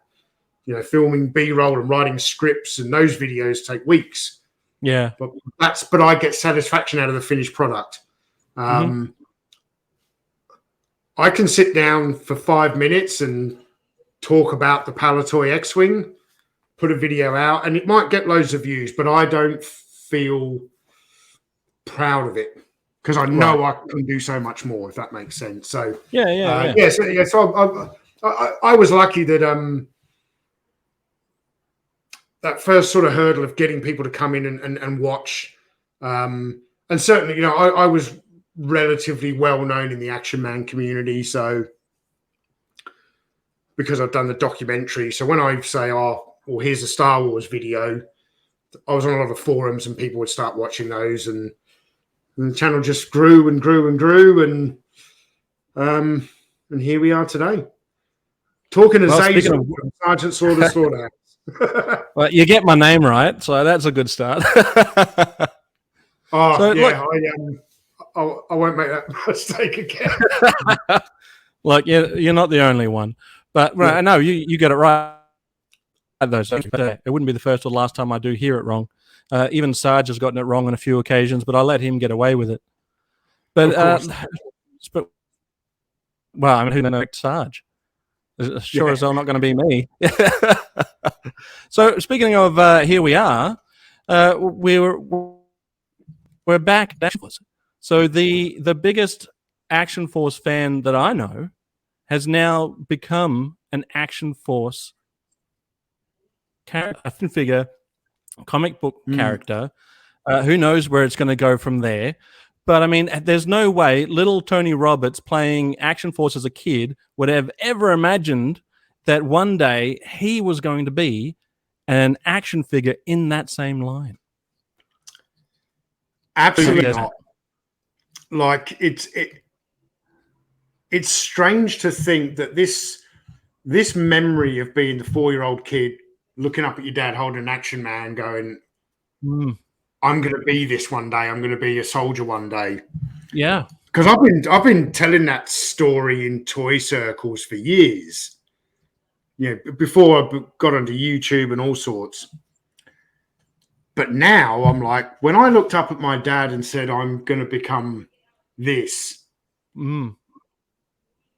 did I subconsciously know that I actually meant that one day I'd be an action literally man? That. Yeah. So I tend to joke now that, you know, I did my service, but I've decided that I used to joke with people that I decided I didn't want to be Action Man anymore. I wanted to collect Action Man. Right. Now, in a way, I kind of am Action, because Action Man is Action Force. Yeah. It's very, very surreal. Still, you know, I've known about this now since Iconicon last year, which was July. Yeah. You know, so this has been an 8-month journey. I've kind of been on this with Bobby and Valaverse, and it's been terrific, and I hope it doesn't end any time soon. But a part of me does often still think, like, I hope Bobby's not sitting there thinking he made a mistake bringing me into the line. Well, I got to tell you, when I saw the trailer for Desert Rat, where you've all geared up and going through the motions of, you know, coming back to action. I mean, surely that in itself was getting to Bobby. You know, I'm in this. I'm in this for the long haul. You know, it's that in itself is another passion project that I'm sure you must be deeply proud of. Yeah, I am, and I can remember the first time I wanted to show that. I wanted Bobby to see it first. Yeah. This was before I got the beautiful score composed by Conrad of Movie Oubliette. I've got to give him a shout out.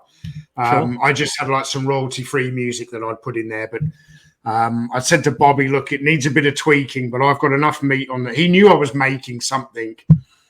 But because I'd sent him the screenplay, but it was very hard for him to tell because I didn't script any of the flashbacks, because that was real footage, and I actually had to trawl through a lot of old footage and find, you know, the right bits and pieces I kind of wanted to put in there, and to kind of have every flashback to be a little bit different. You know, I didn't just want clip after clip after clip of us driving down the road and bombs going off, because I've got loads of clips of that. But it's anyway.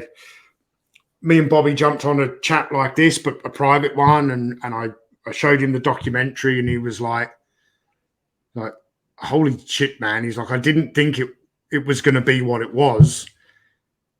And to think, he'd never asked me to do any of this. He's like, all of a sudden, I come out of left field, and I've got this. I'm almost as passionate about making Action Force content that he is about making the figures themselves. Right. The same with the video reviews that I've done, and despite the fact that people say that I'm biased and they can't trust my reviews, they clearly ignored the fact that I showed them that I broke the fist off my Steel Brigade. I didn't hide that, right? Yeah. What you've got at least Sergeant Slaughter there, haven't you, from the Valaverse line? Yeah, I've got a full set of Wave 1 now, and yep. I've pre-ordered the Wave 2 A and B, but yeah, they're all behind. You can't see it over here, but you might be able to underneath where that helmet is. All of that is basically Action Force Sergeant Slaughter. I've opened up one. I've got many. And what do you think of them? When I first opened it, he pissed me off. I was so eager to get into. I've been waiting for it for so long. It looks so good. It like I mentioned on your show, it looks like Robert Remus today. Like behind me, that's basically Action Force Sarge right there. So he looks fantastic. The accessories are, it's the first time Sarge has ever come with a, see, there he is. That's Robert Remus. But it's the first time Sergeant Slaughter's ever come with a firearm. So that's a number one. That's been able to happen. But then after my initial frustration, which I was fully aware of what I had to do to make sure that I had a mobile action figure able to articulate it. I knew that. But my frustration in the moment was, I was like, fuck, I'm gonna heat this guy up. Because I don't have a hairdryer, I was using the water method, and I was super paranoid because it just looks so great. I'm super paranoid about overheating the water. So I did it very, I guess not tedious, but it was like it was a slow process, probably slower than it had to be. But I was just trying to get it just right, upping the water temperature when I needed it to, and then eventually got to a point where he was able to move just fine. So, you take away that initial frustration, which is only on me because I was just super eager to get my hands on this thing. You take away that first initial frustration, but out of the box, just looking at him, it's like, this is gorgeous. This is a great looking figure. And then when I was able to get him to move, he's just a really great action figure. It's not only is he a great action figure, he's a very good representation of Sergeant Slaughter. And I don't say that lightly because I'm a huge Sergeant Slaughter fan, but the fact that I'm able to, you take off the hat and the glasses, which are, a staple of all things Sarge, you can look at that action figure and you can see Bob Remus in there, the human being part of it, and maybe I might go a little bit too deep into those sort of aspects because I am a big Sergeant Slaughter fan, or I might, overanalyze it. But that was a big deal for me, and I was able to find because I love classic G.I. Joe Sergeant Slaughter, of course. I got a huge laugh out of getting his Masters of the Universe figure. I thought that was a huge laugh, a great cartoon version. But this is as real a Sergeant Slaughter action figure as you could get in the market right now. I'm looking forward to Wave 2s, just have a bit of variation. Maybe I'll get 20 of those too to feed my addiction. Trying to get 777 Sergeant Slaughter figures makes it easier when you can pre-order them. But I'm enjoying them. I'm enjoying him. He's also I did a short trailer for Action Force Sarge, and I mentioned in that because I don't have a hairdryer. I mentioned that he also doesn't have a hairdryer because he doesn't have the hair on top. And I think once I got that humor in my head, I was able to sort of relax with him a bit more. I'm down for wave 2. I wasn't able to, unfortunately, due to the way the pandemic has fucked the country up and the world.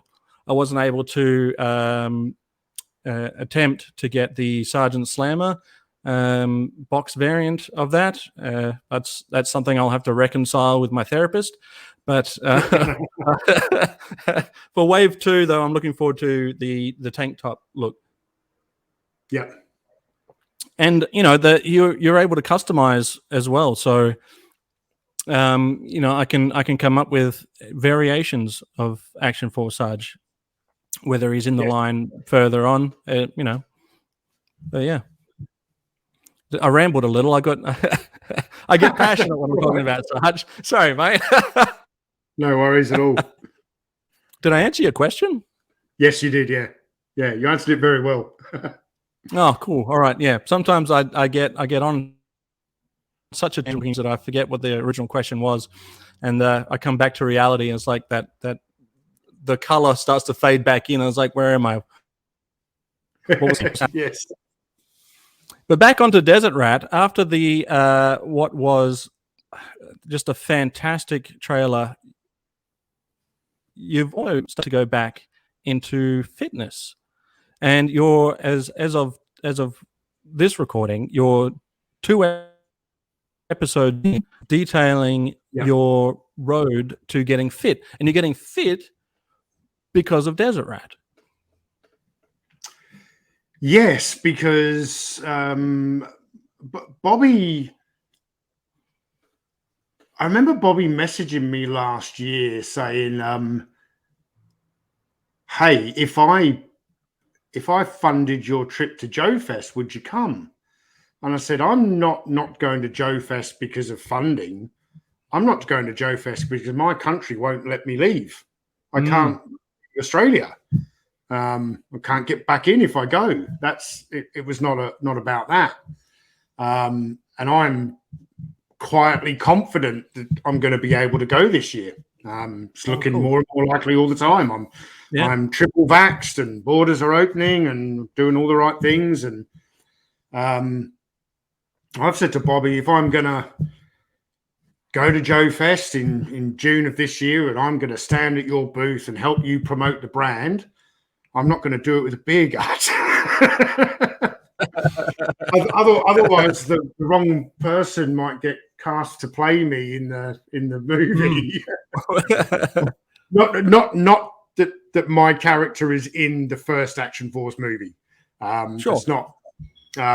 That kind of story had already been written before the Desert character was created. So hopefully the movie doesn't bomb, because Desert Rat will be in Action Force Part 2 or whatever they end up calling it. So yeah, I'm on this fitness kick, and of course, being ex-Special Force, I don't want to go to a gym. I don't want to go jogging in Lycra, and I'm lucky that I live in a place like I do that's quite remote, and I don't have to go very far from the house to all of a sudden be able to run over sand and rock and rivers. Well, you're in full kit going through the river, boots on and everything. Yeah, that's how we did it in the army. So yeah, it feels weird to me to swim across a river without boots and a backpack. I'm like, sure, I've forgotten something. I can casually go to the beach and have a swim. I'm not that. You don't forget to take your boots off. A river. I need boots and a backpack. Well, it's an inspirational journey, and thank you for bringing us along onto it, because it's one of those things where you could have easily just done it, gone on anything, or not done it at all. I mean, I'm sure no one was asking you to do it. It was a personal thing that you felt that you had to do for yourself, and bringing someone in on that journey on such a personal level as that. I mean, it's inspirational. Between you and Kelly Remus. There have been a couple of people on YouTube who've said they don't want to watch that shit either. Stop making those stupid fitness videos.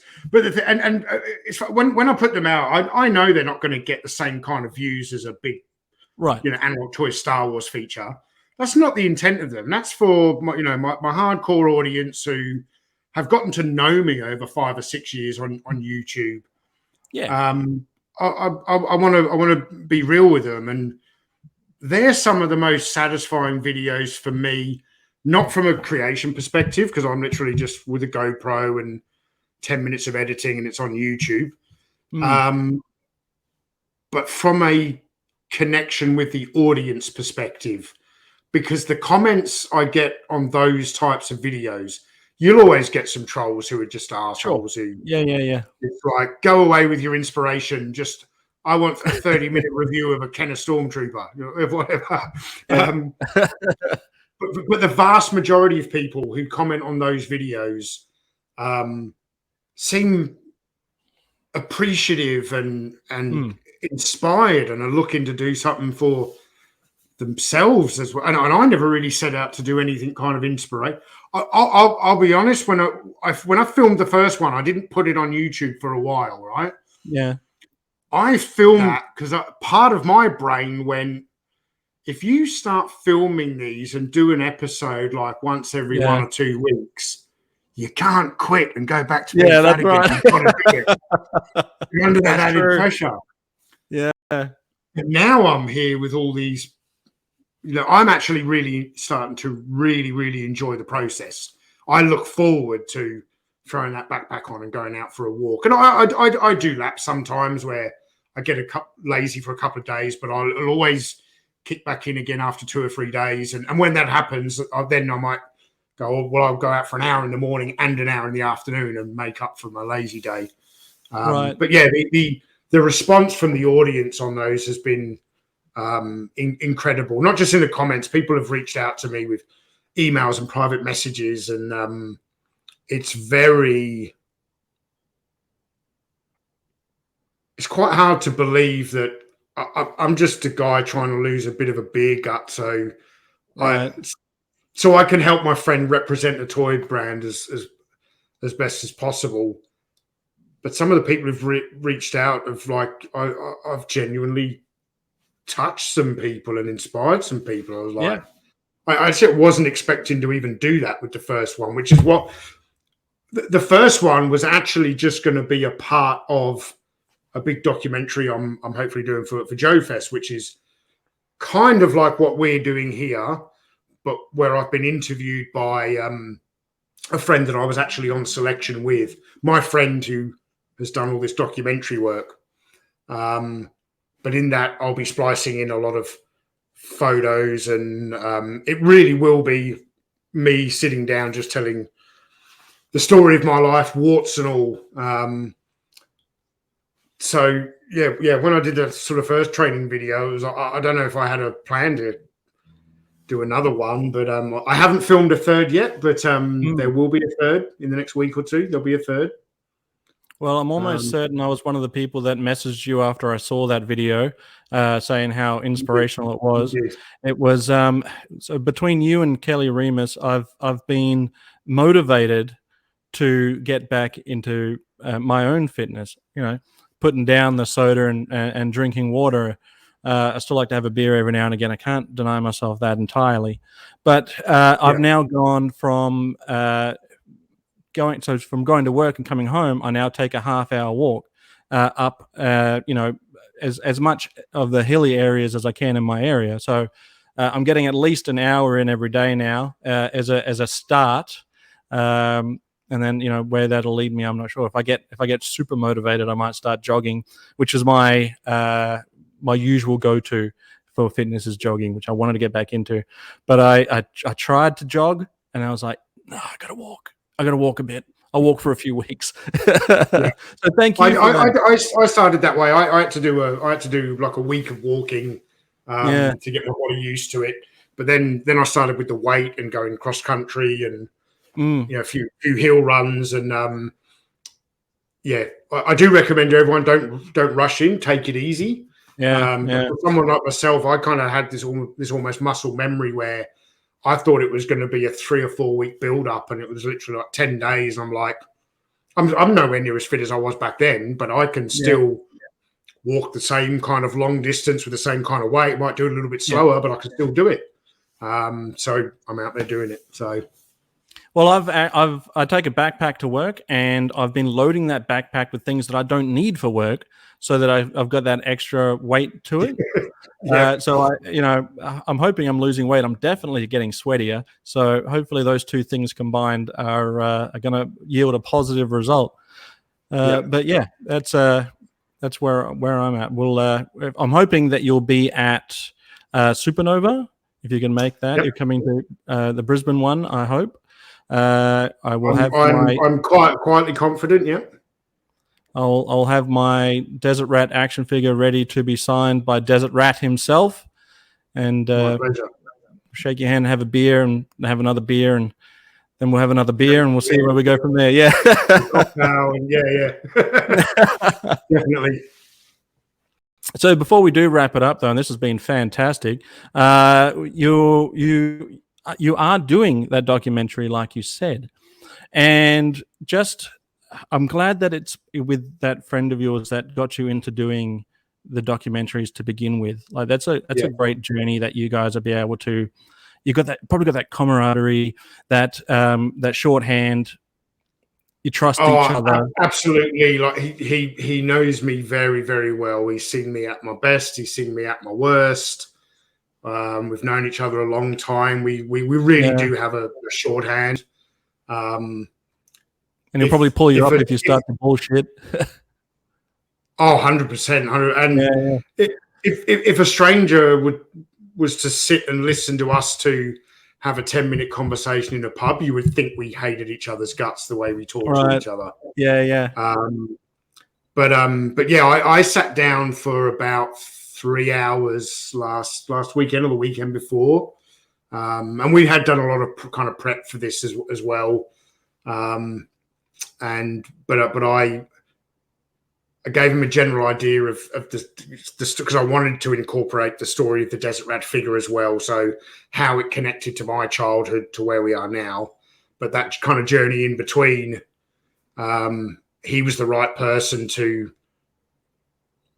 He knows some things that I certainly haven't spoken about on the channel before. So I was sort of feel free to bring up anything. So there are certain questions he can ask me because he knows about things in my past that you would never think to ask because you don't know.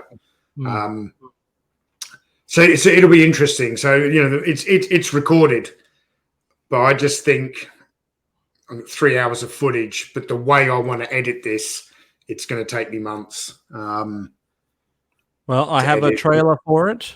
A trailer that we will show at the end of this. So stick around and watch the trailer. It looks fantastic. It looks raw. It looks intense. It looks like it's the true Tony Roberts coming through there. Yep. So, thank you so much for coming onto the show, Tony. It's been absolutely amazing being able to listen to your story. I look forward to hearing more of that through your documentary. But yeah, an absolute honor having you on, my friend. If I may refer to you as such. Absolutely. I don't think we have the kind of conversation that we've just had and don't become mates afterwards, eh? So yeah. I would like to say that I do think that you have fabulous hair. And you are now my Australian laser pants from the 3PLA. He is another guy with a fantastic beard. And a full head of hair. No, look, honestly, there are just some people that you meet in life, and like my situation awareness and my spider sense, where that guy walked into that hostel in Spain, and I went, bad news, stay away. Right. We shared some time on a live stream on my channel, and I was like, I would enjoy having a beer in a pub with that dude. And that is my barometer for whether I think a guy's, would be amazing. And I appreciate that. It's been a real pleasure to be here on your show. It's nice to have another Australian YouTube channel out there that's talking, be it Valaverse Action Force or G.I. Joe or just toys and wrestling. I don't have anything against wrestling. I'm not a huge wrestling fan, Sure. but you know, you're talking toys, you're talking Joe. You got the Slaughter daughter out there. Yeah. So it's a real pleasure, and I genuinely hope that I don't fail in my mission to help promote this show, and that by some way having me on here really helps your show expand a little bit as well, because you deserve it. Oh, well, thanks, mate. Yeah, look, we have a lot of fun, and I think that's all you can. So if anyone else wants to jump on there, and I'm doing another show with my brother, so we just talk about growing up in the 80s in Australia, talking about how our experiences with action figures, and some of them are good memories, and some of them, because they're brothers, you know, sometimes, you got to ask them hard questions. But yeah, happy to welcome anyone to the Slaughterhouse. I'll see you at Supernova for a beer. Definitely looking forward to it. And I'm sitting there at 4 or 5 years of age, and I looked at this figure, and I looked at my dad, and I looked back, and I looked up, and I went, I'm going to be a soldier one day. And I was obsessed from that moment on.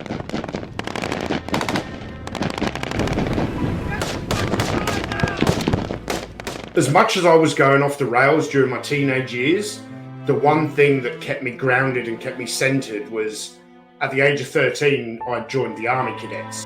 And I knew there and then, on that moment, that the world was going to go to war. Right from the get-go on selection, you're going out, you're marching ridiculously long distances with heavy weights on your back over really arduous terrain. Like anyone who's been to the Brecon Beacons in Wales will know that that is not friendly walking territory. You know, you're up and down mountains in horrendous weather. I did a winter selection. It rained a lot. It snowed in parts. And the toughest part for me was the fact that, you know, you've got to do it on your own. You've got to, my goal on selection was not to pass and get the beret. It was to put myself in situations where I could really learn more about myself and what I was capable of doing. So I went out to Iraq, and I became the close personal protection officer for Major General Mike Jones. The most important thing to me was that as many other coalition forces as possible, be they US Marines, British infantry, contractors, I just wanted as many of us to come home alive and unscathed as possible. Unfortunately, that wasn't the case, but if you've ever seen the life evacuate from a human being, it's a life-changing experience. This is an awesome action figure of a British Special Forces soldier, but it actually represents all of the servicemen and women who've made a sacrifice, whether it be the ultimate sacrifice or a sacrifice in their lives, to go and serve their country. And I just want to apologise to all those people for the fact that it happens to have my ugly one on it.